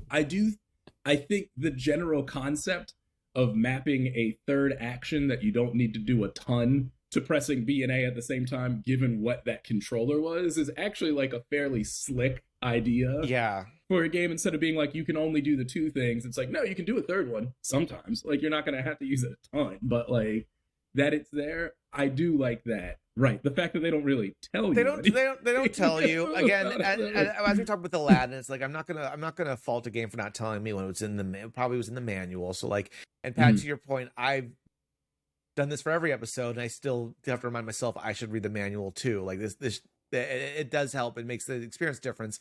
I will say with something like a jump button, one of two things should have been done, which is remove the need for it from the game, because it's not like it's central to the gameplay, or map it to the button and map the select button to swap your item. And I think you'd have the same effect with something that is a little more inherent in that moment. Also, would you really have missed it if you couldn't jump in this game? Was it really adding a lot of dimension? I would have if I can't get past that first cluster. I just mean if they had removed the need for jumping. Yes. No, yeah, that's kind of my point. Is like, just don't have us need to jump. It felt like it was the kind of thing that was added because all games have jump, and therefore you should have a jump. But like, didn't add anything to it. We were. Oh, go ahead. Oh, I was just going to say, I actually just found the manual. It does tell you how to jump, obviously. Yeah. And then the first screenshot is of that rock arrow that, like, I think it says, it's the manual is interesting. I'll share it over afterwards that you can go through it. But it, like, tells you what to expect. It tells you where to buy a gun, because I did have the same problem, Noah. Like, it is... I see how the manual alongside the game, especially as a kid, I probably would have been really into this. Yeah. Right. So yeah, especially if like you're a kid that like loves to read too. Oh, like if you're like, oh, like tell me rules and like famous manual reader, shit. Absolutely 100% would be on that. No, for sure. I will say, I like the one thing that drove here's probably my biggest disappointment, which is saying something out of everything, is like the one thing that drove me now to play further in this game is I wanted to see what all the other daydreams were. I made it to ancient Greece, and I was like so frustrated with the ancient Greece level that I was like, you know what, never mind, I'll just look it up. I look it up, and that's it. Like, they just start recycling the same three daydreams instead. Yeah. They changed the forest to white in medieval times, but it's still medieval times. You do get to climb Mount Olympus, so it is a different visual, but it's still ancient Greece. All three have some sort of hell, dark dimension-esque level, which is the same freaky skeleton, like ending of Earthbound style floor that you walk through. But otherwise, it's just the same three daydreams over and over again, which is such a fucking letdown. Real quick to the fact that they're not daydreams, they're legitimate. Yeah, right. Davey is Davey is also his grip on reality is like frighteningly tenuous. Where he's in the middle of a conversation, and all of a sudden he's slipping away into some reverie. Stab another student in the eye with a pencil. Yeah. And then in one of them doesn't like the reality catch up, because it's like. Yeah, he like brings a trophy from like one of the daydreams into real life, and then like a principal like mentions it at some point in time. Like, with fucking MS Paint style graphics. Yeah, those awful cutscenes. Dreamin' Davey had to walk so like Nino Cooney could like, fly. Right? Yes, that's the evolutionary direct evolutionary line. I honestly, I'm looking at the manual right now. It is pretty intense. The Greek mythology world, it is the bronze race of people that you're fighting and the golden race of men that takes care of you. It is there is a ton of like really intense, both like actual mythological and like history references. And it does tell you in the book that those are the only three worlds that you get to go to. I also thought that it was pretty brilliant. Yeah, that you could actually sell things to make money in the trading post. I did actually note that as I'm an with you, Tro. interesting fact. Never fucking do that. I got to that part where that man shot me to death at the Western Union, and I said, I'm turning this game off and doing something else. All right, to be fair, he shot you at the bar. The Western Union told you to go to the bar. Then when you get to the bar, that's when you get shot. Yeah, but that was it. Like at that point is when I looked at the walkthrough, and it was just like, I need to know how to get past this, because something like this should not be this difficult. Something should be clear. At that point, I said, "This." You know what this game reminded me of is. Have you guys? We were all children of the early internet, so we probably heard about this game, Action 52 for the NES. Are you guys all familiar with that? I don't think so. Okay, so there's this infamous, it's an unlicensed Nintendo game called Action 52 that was some person's very hubristic brainchild of like, I can make this huge selection of games all on one cart, and it's like a notoriously one of the worst games ever made. Half the games like don't even work, and then most of them are like varieties on each other. They're so bizarre. There's the flagship game on it, and like the game with the most production value on it was this game called the Cheetah Men, and its aesthetic and how it feels to play feels a lot to me like Dreamin Davey. From what I remember, it's about operating on that level. So it's the best of what is notoriously the worst collection of games ever made. But I highly recommend checking out Action 52 if you haven't, just because it's true. It's like could only have been made possible in like that true Wild West era of video game development that was those early, post Atari years. And I mean, Atari was also crazy too, but right. But yeah, it's. I'm sorry, Louis. I don't mean to crap on a game that you have fond memories of childhood. It's maybe one of the worst games I've ever played. I truly was confounded by this thing. On that note, because this is a game on the podcast I do love to put people in. I want everyone to go around and say one thing they liked about this game. I didn't know that recording was going to turn me into a Dreamin Davey apologist.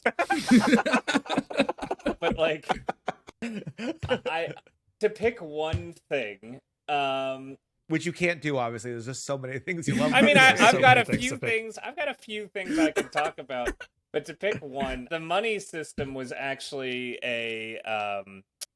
an interesting thing that if I had run into this game when it came out or around when it came out, that would have been the first time I would have run into like a trading system in a game. And it like, there's a smartness to it. There's an interesting aspect to it.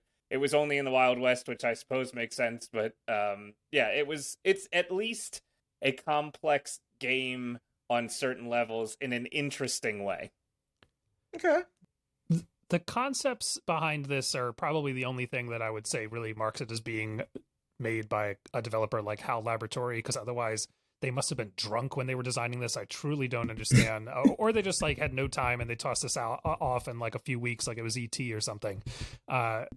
It's definitely a victim of the thing that I also think is most interesting about it, in that it's trying to do a bunch of different styles and a bunch of different settings.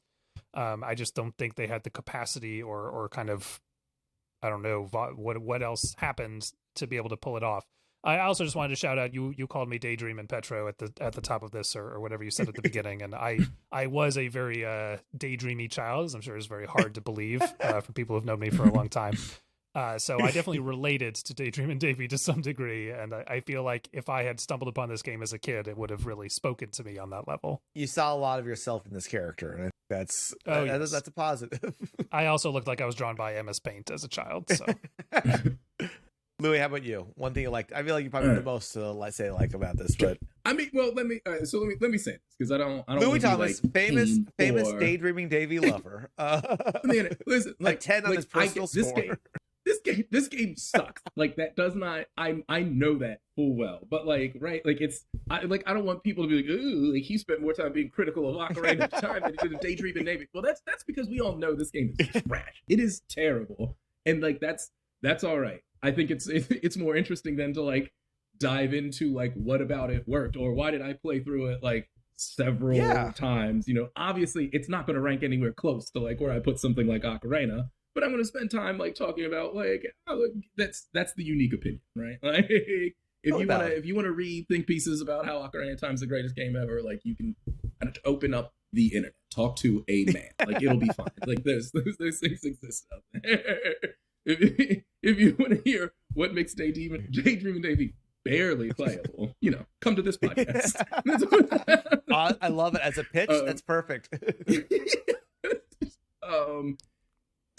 And honestly, I mean, I guess like the base compliment I can give the game is that it's barely playable. It's not E.T. in the way that like I want to like shove my face through something like and trying to play, because it feels like this game's trying to punish me. It hits like the baseline legal definition to me of like what a game is. It's something that I play, even if it's not fun, even if it's not well constructed. Like, it's got rules and it's there.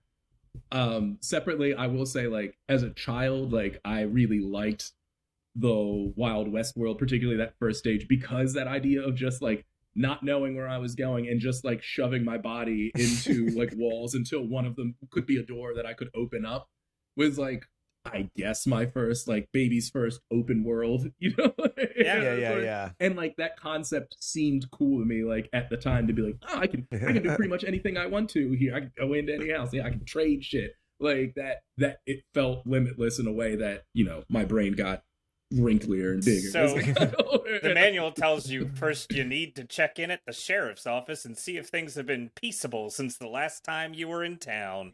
So the manual would have told us to do that. Yes. Exactly. It's wild that you got to use the zapper. Did you do that as a kid, Louis?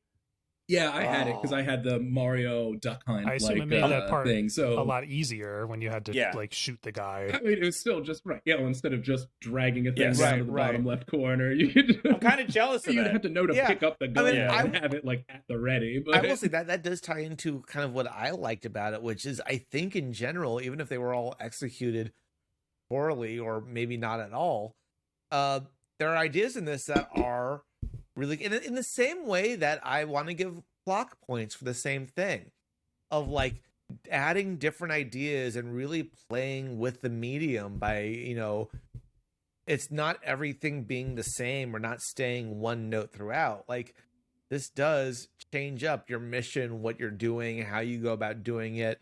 One's a maze, the next is, more puzzle-like. Like, I think, again, horribly done. But the fact that they even do this at a game at this time is impressive. Louis, I need to back to you real fast. Yep. Daydreaming Davey or Nights into Dreams? For me, the problem is I know how to play Daydreamin Davey. And actually, before coming back here, since it's been a little while since we've done this, like, I've been giving some consideration to like what I think about the number scores. And like, for the longest, I'd always joked about, I don't know what a 5 is like that perfect idea of like a game that I don't consider good or bad. Yeah. But it's just like purely neutral. I now kind of want to use a 5 more as a point of being like, how much more would I want to play this game again? Right? Like, if 5 is like, I did it once and that's good enough, like 5.00 whatever 1 and onwards needs to represent like, in doing this thing, like, would I get enjoyment out of revisiting it? Whether or not I actually ever choose to do it, is it at least driving me to be like, that was an experience I would like to recreate? And then going sort of like positive or negative from there. That's interesting, because I feel like not only does that make a 5 or higher harder to earn, but what about where do you do something like a story-based game where you may not want to, or like Shadow of the Colossus is a game that I love, but I don't know if playing it again is the same factor once you discover. I think having a good game experience, like wanting to, and so maybe more specifically the experience of playing the game is like what I would like to be able to go back to. And if a game can provide me that, right, there's plenty of good movies that I've seen once and it's like, I never need to see that movie again. But I think it's good because like what it did was provide me an experience I felt away, right? Like it was a whole thing where at the end I was like, I could do with having that happen to me, like, again. And all of that's to say, Daydreamin Davey and Nights both fall on the south side of that spectrum. I don't need to do either one of them again. And the exploratory idea of being like, well, I never finished Nights. means that like I don't want to play around in that world. So like if there's a gun to my head and I have to do one of them, I'm going to pick Dreamin Davey because it's going to be a shorter time and I know how to get through. I love how often violent threats are brought into your choice of game. right. This is your Aladdin if thing, I have too. to walk into a bar and somebody's going to pull a gun up to me, well, they're going to quickly say Dreamin Davey or Knights before they shoot their gun. That's. I feel like video game Fuck, Marry, Kill could be its own podcast for Louis. Yes. I agree with that. But yeah, like I don't find either of those experiences fun, but like at least I can get through. It's the same. It's my Aladdin defense. The Super Nintendo one is a thing that like I understand and I can build towards, and I think that deserves more points than one that maybe is just objectively better in like one playthrough, but I'm also like never looking to touch. So I'll say Dreamin Davey. Actually, you know what though? Hang on. Can I refer to the point score? Yeah. Okay. You know what? 4.5 though. I cannot in good conscience. Here's the problem. If I had come in with my new idea of how I was viewing the point system back when we were doing that first episode, I would have scored Knights way lower. I would play Dreamin Davey again, but I cannot give it anything approaching a 4.5. Well, I mean, I think the rest of us carried Knights up because you still gave it a 2.9. Like, oh, okay, all right. Well, then party yeah. on. Then, like you know, that okay. was the first episode where there was nothing else to compare things to. We were building the list. You tanked that game to where it is. Okay. Great. Okay. Well, you know what? I stand by that. That feels about right for where the same Dreamin Davey is as well. So, okay. Excellent. Before we get in the list, our three games here, Plok, Fighters, Destiny, and Dreamin Davey, are there any last thoughts, notes, feelings, opinions, derivatives? Like, where do we feel? What do people want to say? I mean, I didn't think I'd be coming into this defending Dreamin Davey and thinking that a fighting game was the top of the three that we're going over. Truly, two very. This is the magic of the list. Yeah, no, it's true. I really appreciate, and Pat, obviously we're going to reserve talking about your contribution to this in a separate episode. But I also think I'm so excited for that. I think that's to its credit in terms of how interesting it also is. I really appreciate everyone bringing these to the table. Whatever and honestly, I may be going to be a little less mean to Dreamin Davey than I was in my initial pass of what the score might be. But I do.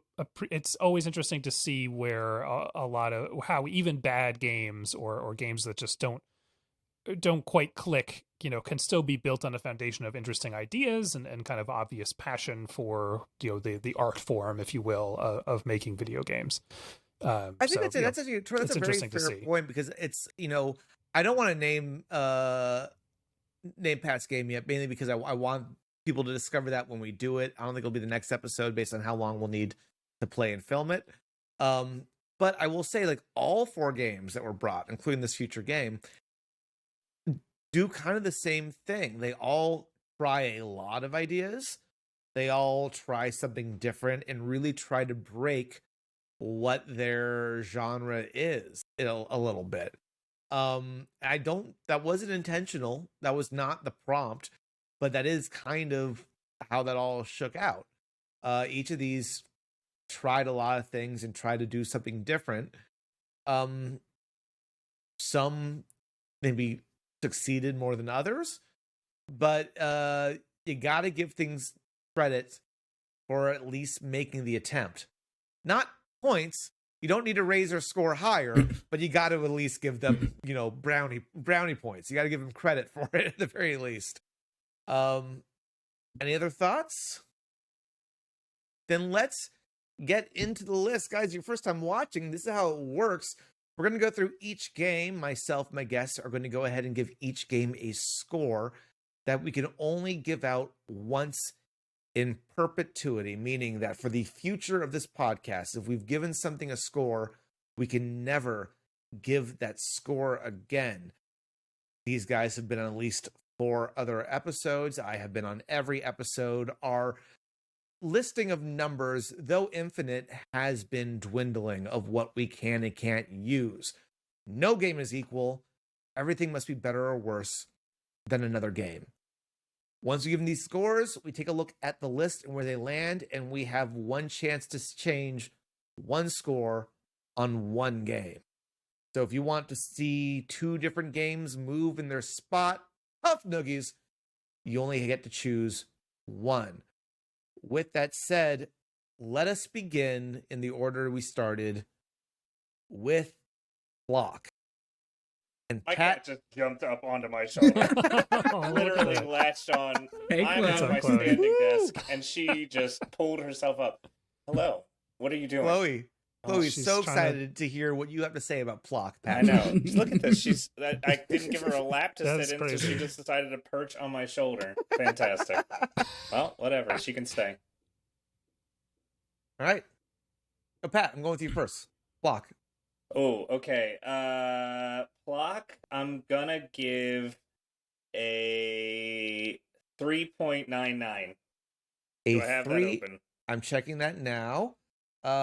No, you've used a 3.9, but you've not given out a 3.99. So Can you say what the 3.9 was for? I'm curious what game Patrick thinks is just like a touch better than Plok. no, this is what he thinks is a touch worse than Plok. It would be a 3.90 versus his 3.99. Mhm. His 3.90 went to Super Nintendo Aladdin. Okay. Yeah, Okay. keep it. I'm good. 3.99. 3.99. How? Why so? I'm trying to like. I think if maybe I had ground against it a little bit longer, I would have done better. And I can see the values of the game and the values of like the different things. But yeah, it just it was also very hard. So Yeah, fair enough. All right. Let's go. Tro, what'd you think of Plok? Plok, I'm giving a 5.2 to Plok. 5.2. Why is that?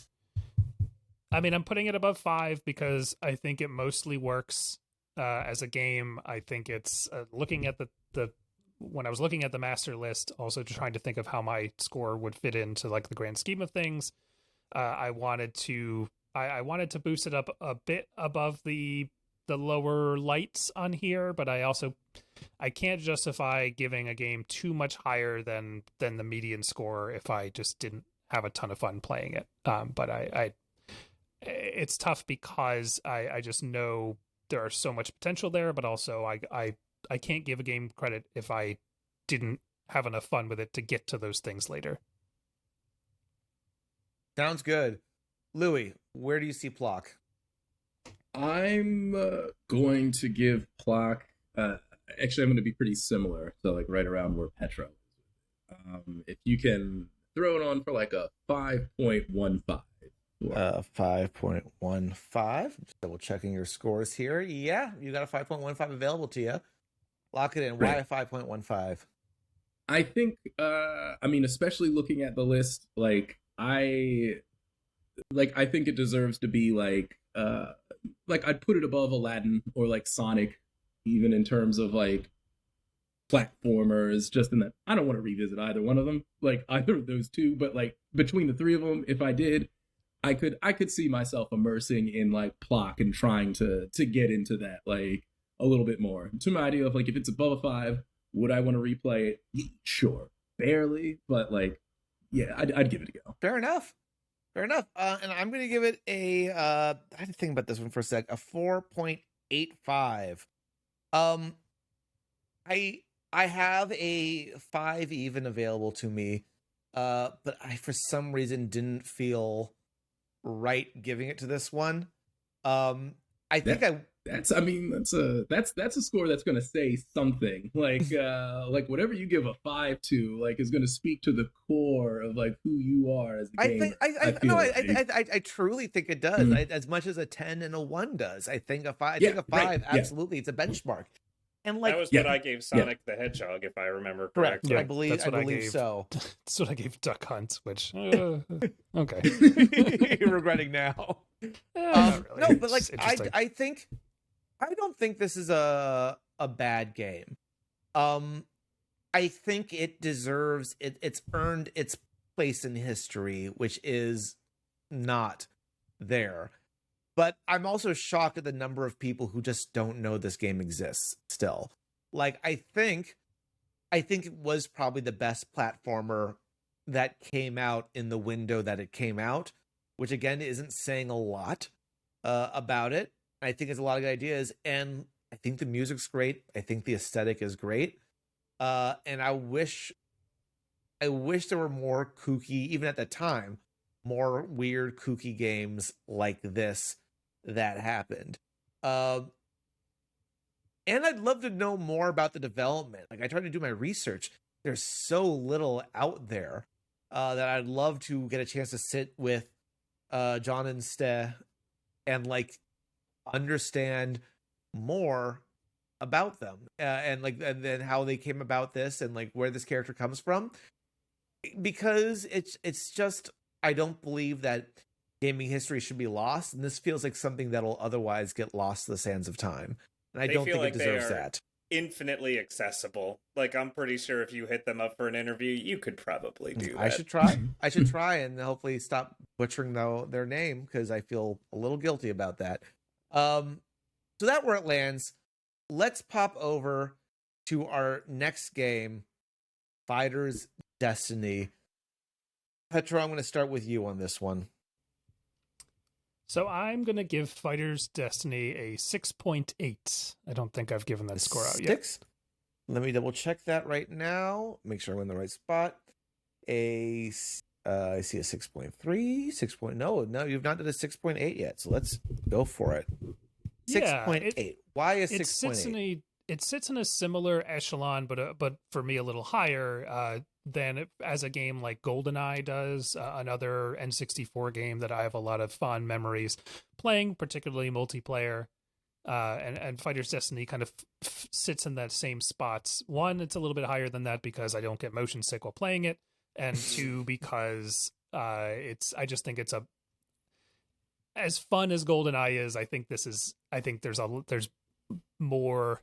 I'm saying this poorly, but there's more better design ideas in Fighter's Destiny than there's more in GoldenEye. Better design ideas. Yes, I like that. You can put that on the back of the box. But gooder. Yes, gooder. You're right. 2 ERs really lets it hit home. Yeah. I don't want to go higher than that because I just think there are things about it that have inherently not aged well, and I think it's more of a rough draft of a really great game than it is a great game in and of itself. Fair enough. That's where I fall. Okay. Patrick, where are you putting this one?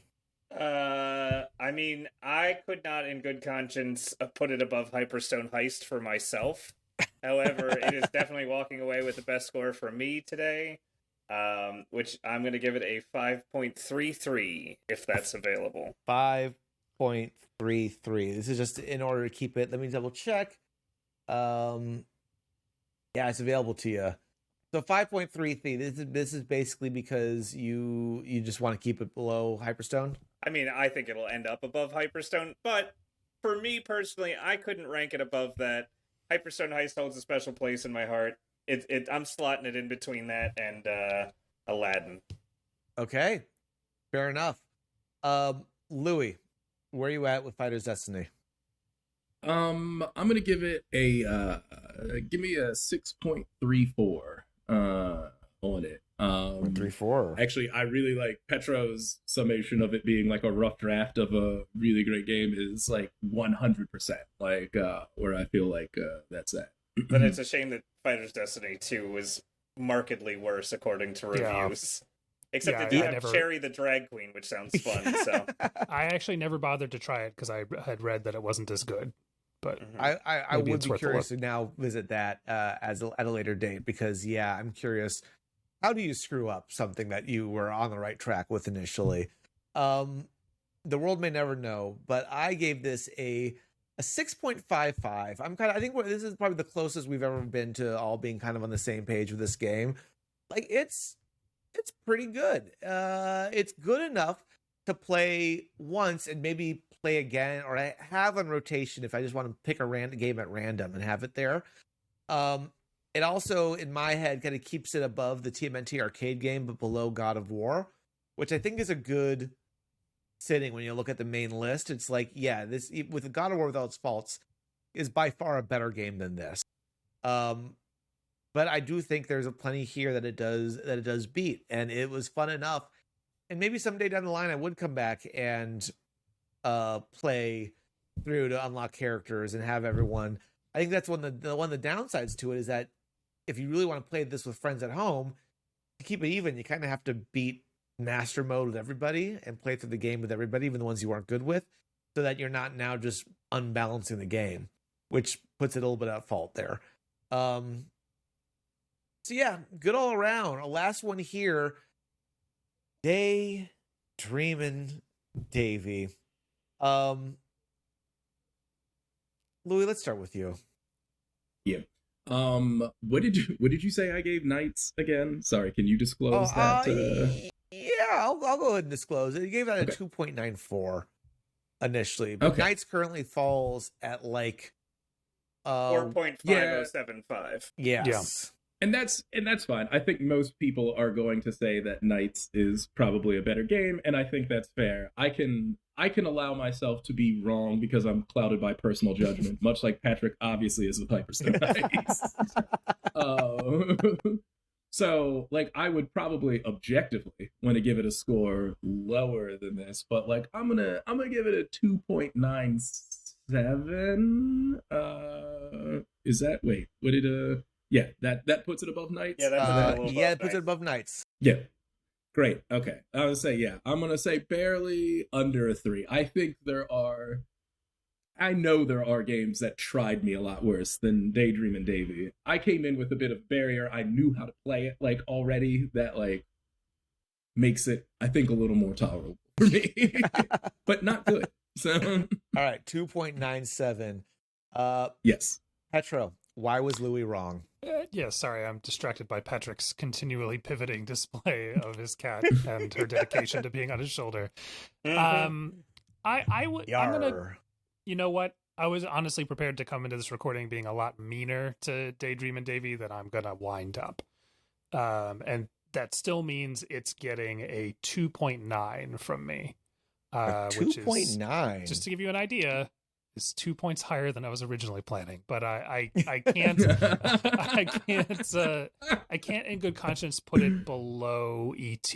I think it's, even if I still was put off by a lot of elements of this game, and I also just double checked, it was published by HAL Laboratories but not developed by them. It was developed by a studio that would become a subsidiary of Acclaim, so that's a little more believable that they would churn out a game of that quality. Still, HAL still was involved to some degree, which is still mind-boggling. Which is bonkers, because like as a publisher, you still have some say in a game. And like I think I'll make money on this. They should have still been asserting some quality control here, but yeah, it's you know what? It's got enough good ideas, and it is still functionally to some degree more responsive as a gaming experience than like an ET, or if anyone ever played like Hide Light or any of those other like infamously terrible games for the Nintendo, they are just inherently less functional than this is. So I can't go too low, but it's still going to sit towards the bottom. All right, Patrick.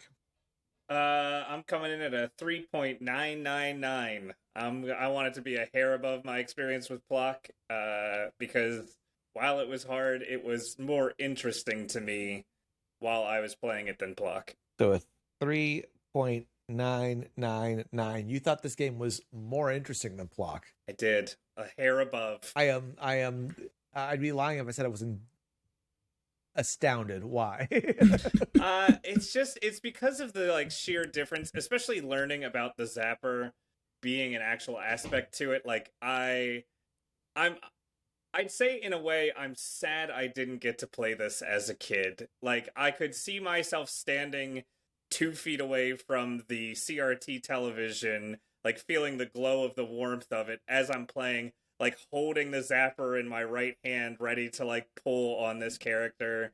You know, it's just, it seems like it, yeah, and I guess I've never really thought of another game like this, but I am sad I didn't get to play it when it was out, when I was that age. I think I would have actually like enjoyed it a lot. I would have enjoyed reading the manual in a way that, yeah, I don't know if I would have. I probably would have just gotten frustrated with Plok and put it in the back of the drawer and never touched it again. To be honest with you. All right. To each their own. I, like Petro, came into this expecting to be a lot meaner to this game. So here we go. I'm giving it a 1.5. Worse than E.T. Worse than E.T. I found E.T. post-reading manual playable still. Not great, but playable. My problem with this game is I think in the same way this game is only playable after reading the manual, which appears to be a fucking walkthrough. So it's only playable if something else is telling you literally what steps to do along the way, which arguably could be said about the original Legend of Zelda or even Elden Ring. However, both those at least have a world and aesthetic and gameplay to prop that up and make that worthwhile. I did not get that from this at all. It is rare that I will come in with such negativity. But this game, I did not like it. I did not like how the imagination just fell short halfway through and began to recycle things. A game that is literally about a kid's imagination. You got a real Inception argument for why I hate that movie, so I'll respect your argument if I don't respect your score. So, the fact that E.T. gets blamed for tanking Atari and Daydreaming Davey had no effect on the NES is a testament to how great the NES truly was. I mean, also Daydreamin' Davey wasn't based on like a hit blockbuster movie that was super hyped up. It was just another selection for the store shelf that some unlucky child may have picked up and had resonate with them. Fair enough, and I'm not giving E.T. any extra points for being based off of a hit movie. But yeah, 1.5 for me. I just can't. I might be alone on that in the world, but it's not the first time I've given an unpopular opinion on this podcast, and therefore won't be the last. With all that said, guys, let's see where things fall on the final list. Now, before we get into the rankings of these games, you guys have been gone for 2 episodes. Some things have been added, some things have been changed. Coming back to this list, were there any surprises, shocks, things that you were happy to see? Like, what were people's opinions on this new platform since the last 2 episodes air? As of recording, I'll just bring up only one of those 2 episodes has aired, the other one airing next week, so they would not have listened to both episodes, but they are seeing the results of both episodes. I'll come in off the rip, and I know this is going to be tough because I like to paint myself as the people's champion on this podcast. When I'm out there in the streets, people are like, "Louis, you're the one I identify with most based on your video game opinions." Thank you. It's super normal thing for random people on the street to say. Yes. So I'm about to issue what's probably my least popular opinion of all time. I think every single Teenage Mutant Ninja Turtles game is rated 2 points too high. Really? Really? I think all of these games are outrageously placed. The fact that Turtles in Time is almost an 8 is truly insane to me. Shredder's Revenge, almost a 7.5. These are incorrect scores. And I don't even know which one I want to change because I don't think Turtles in Time should be that high up. But I don't think then it should drop down below Shredder's Revenge, which is then placed way too high. And Hyperstone Heist is just a bad game. It is. So it needs to be a lot lower. Motherfucker. Wow. Oh, I hate this. Do you not like beat 'em ups? Beat 'em ups. I mean, I guess I don't love beat 'em ups, which is right. Which is where part of this is coming from. But like, I think I did not see that coming. Oh wow. I agree with the ranking of where they all are, but I don't agree with the points that any of the Teenage Mutant Ninja Turtle games have on this. Right, you would still put Turtles in Time at the top, just not as high. Correct. Correct. Well, yeah, I just wouldn't say that it's almost as good as Legend of Zelda: Link to the Past. I thought I was going to come in with the unpopular opinion and say that I actually think Shredder's Revenge deserves to be over Turtles in Time because I think it is ostensibly a better game, given that it is like had decades of time to grow from. But god damn, Louis, you're fucking Yeah. wrong. That's Except pretty the wild. TMNT arcade game does deserve to be 2 points lower. It should be below Hyperstone Heist. Yeah, That it's game is not. dog It's shit. actually not that good. No, that game is dog shit. Are you gonna leave me because I'm talking? Carl? She doesn't like your Ninja Turtles opinions. I think for the most part, yeah, I agree. This TMNT stuff, I think all those games should have been shunted down the ladder a little bit more than they actually are. I commented, I think before we started recording, on how I thought the original Legend of Zelda was rated too low, but I also understand that it's maybe a rougher one to go back to if you're not very familiar with it. Otherwise, I think it's interesting how much we have Symphony of the Night and Ocarina of Time rounding out the bottom half of the top 10 and will likely drop below that at some point. That is interesting to me. I don't think Shredder's Revenge is a better game than Symphony of the Night, so I disagree with that. Oof, but I do. Shredder's Revenge, I enjoyed Shredder's Revenge quite a bit while I was playing it, but it kind of left me cold in terms of my desire to go back to it. By contrast, And I'll say that was in the episode, that was kind of my conclusion with it too, is that I felt like it was a great game, but I actually never felt driven to return to the game. Yeah, it didn't get as hooks in me the same level that like Streets of Rage 4 did, which is not on here, but would be up the top in terms of beat 'em ups.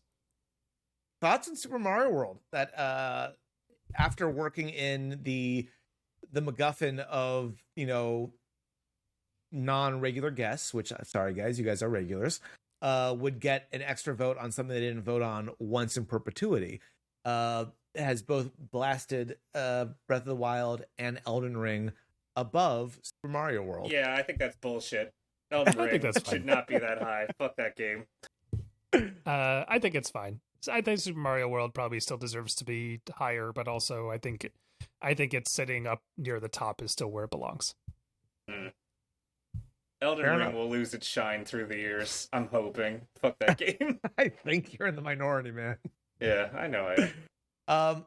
All right, so let's pop through these. The list has gotten large enough that I'm not going to read every entry. I'm just going to let you know where things fall. And fall is a perfect example. This first one is at the bottom, right above E.T., which is at number 26. In the number 25 spot, it is, no surprise, Daydreaming Davey with a 2.84225. Working our way up. In the 22 spot, sandwiched above Aladdin for Super Nintendo and below Sonic the Hedgehog. I just think this is pretty fair. Plok with a 4.7975. And then lastly, above the Crazy Taxis, but below TMNT, the arcade game, is Fighter's Destiny for the N64 with a 6.255. Guys, with those three rankings, you can change your score on one of them once in order to either raise or lower the game. Where do you feel about these three games falling on the list? Honestly, pretty decent. I'll say I'm going to come out hot. I'm going to put Fighter's Destiny at 5.66. You want to raise it? Yeah, I'm going to raise Fighter's Destiny to 5.66. I hope that's enough.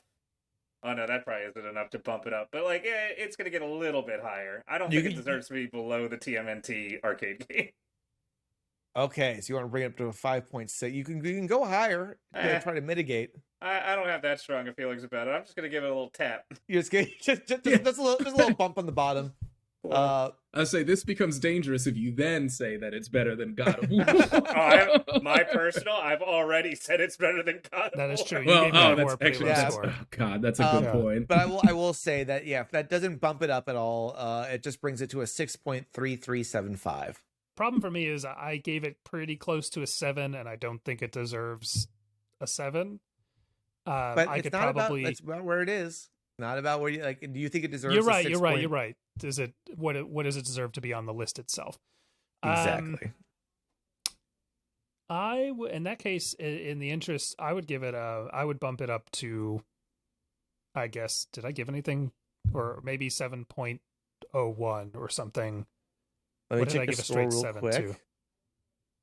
You've given a 7.9 and a 7.4. Okay, then I'll give a wanna... straight 7 to Fighter's Destiny. Straight 7 to Fighter's Destiny. So from a 6.8 to a 7, which bumps it to a 6.3875, still below TMNT the arcade game. Louis, do you want to try your luck? Oh, I absolutely do, because the TMNT game, so, all right, maybe 2 points down for each of them was a bit hyperbolic. I'll stand by it for at least TMNT, the arcade game, and Hyperstone Heist. They're not good. You can't even argue that Hyperstone Heist is the rough draft of a better game, because the better game exists at the exact same time. So yeah, I gave it 6.34. Yeah, I'll move that up then to like, let's see, thin line. What could maybe, where are we at? Where right now? It's at a, we've seen that bumping it to a 7 still only gave it a 6.3875, right? So it is a thin line between TMNT at a 6.4822 and God of War at a 6.626725. I think you have to raise yours, Louis, by an entire point to get it up above TMNT. With 7.34. You think so? Yeah, because there are 4 of us, and so I'm pretty sure that each vote. I mean, actually, I guess you could do 0.8. You could do 0.8 of a point. You can give it a solid 8 if you want. No. If you take it to a 7.1, I think that'll do it. Oh man. I really don't want to do that though. that doesn't. Well, Noah's just gonna pull a Plok and fucking up the score there. So I'm actually not changing my score. I'm not mad at where these things have fallen. I might play Chaos and decide to drop Fighter's Destiny back down. Actually, and you know what?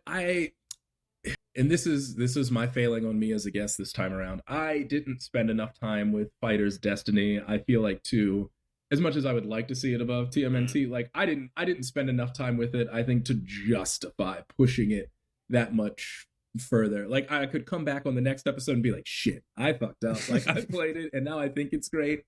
I don't have that internal knowledge base, and I have played the TMNT arcade game a shit ton of times. In a way, like, where if I had to assign them numerical value, I'm gonna let it sit. And I'm not gonna be wild, but that's just gonna continue to keep my belief that all of these turtle scores are wrong, which I think is more important than this item being in the correct place on the list. I'm shocked at the lack of love for TMNT. I did not expect that. I don't know. I played Shredder's Revenge some. I thought it was fun. I really liked Turtles in Time, but like I don't think that, like, to me it's wild that there's such a slight difference between Super Mario World and Turtles in Time. Yeah. 2 Super Nintendo games, one of which I think is mountains better than the other one in just about like every way. Like, I don't know. Like, and I get maybe it's tough to compare them. There's no reason it should be that high. All I see is recency bias on Legend of Zelda: Breath of the Wild and Elden Ring. I mean, I do think Breath of the Wild, I mean, you know, me as a famous not like huge Zelda fan, I don't know if I would say like it's the best game of all time, but I think it's on the list as the best game of all time. Maybe Super Mario World is like, it's like a top 3 Super Nintendo game for me. Teenage Mutant Ninja Turtles, Turtles in Time is not that. And that's all I'm going to say.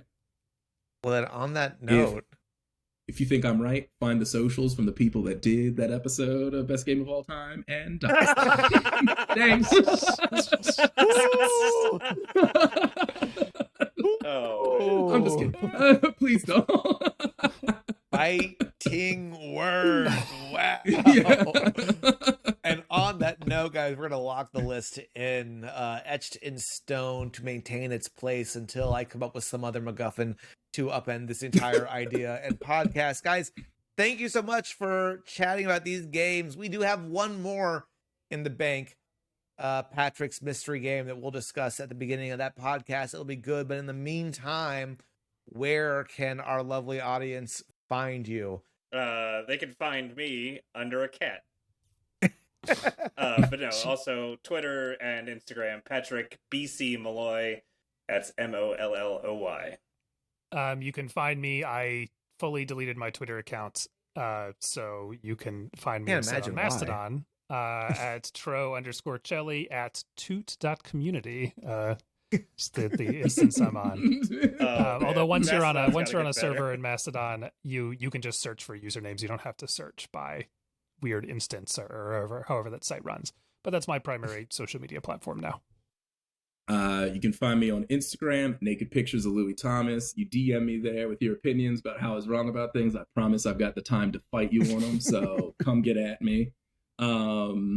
If you like hearing me talk about older games and you wish I would spend that time doing it with one that was better, you can also find me on a recent episode of Replay Values. Is it out? Yes, it is. Yes, yeah, it's out.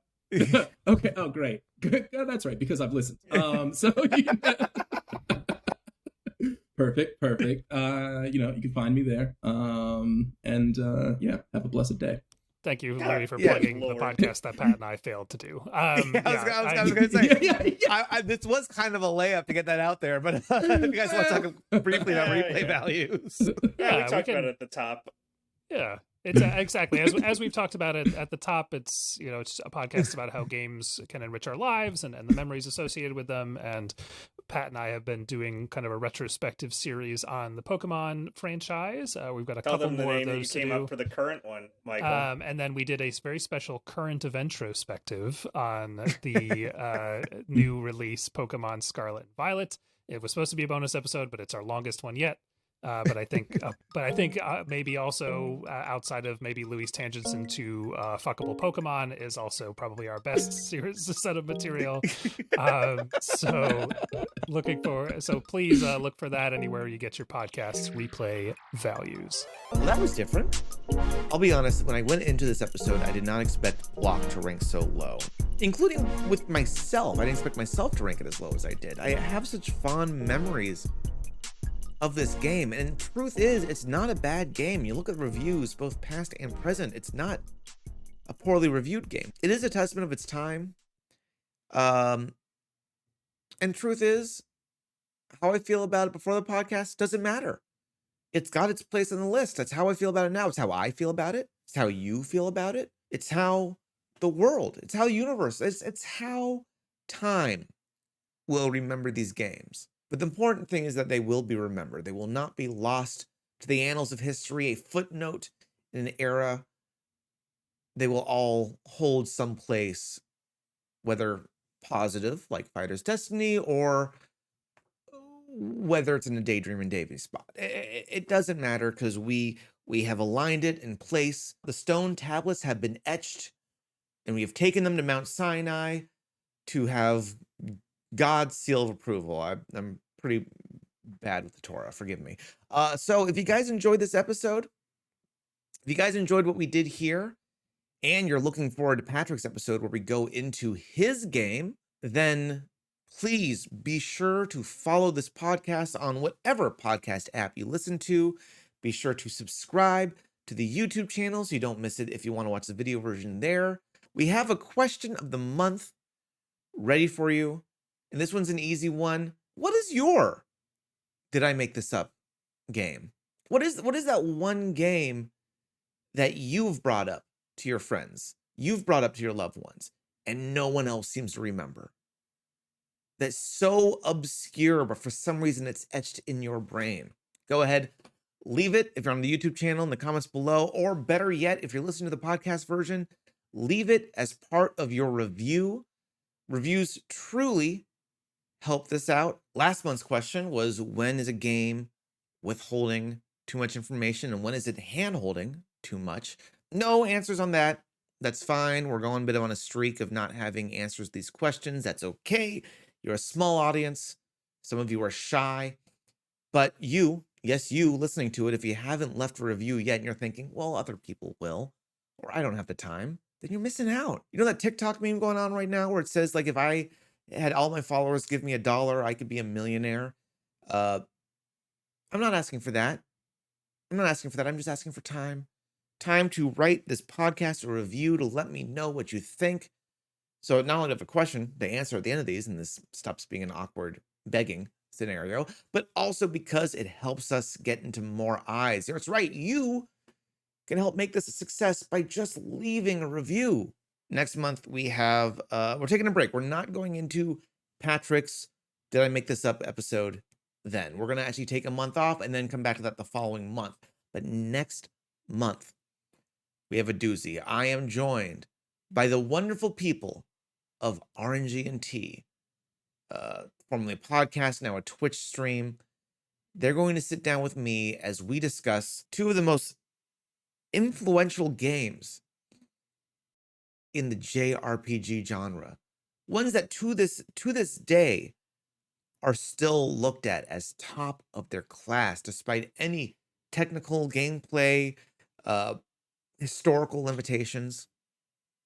We are playing, reviewing, rating, and ranking Chrono Trigger and Final Fantasy VI, two of the biggest games, quite like literally, maybe not in sales, but like literally biggest games to have come out for the Super Nintendo. The biggest stories.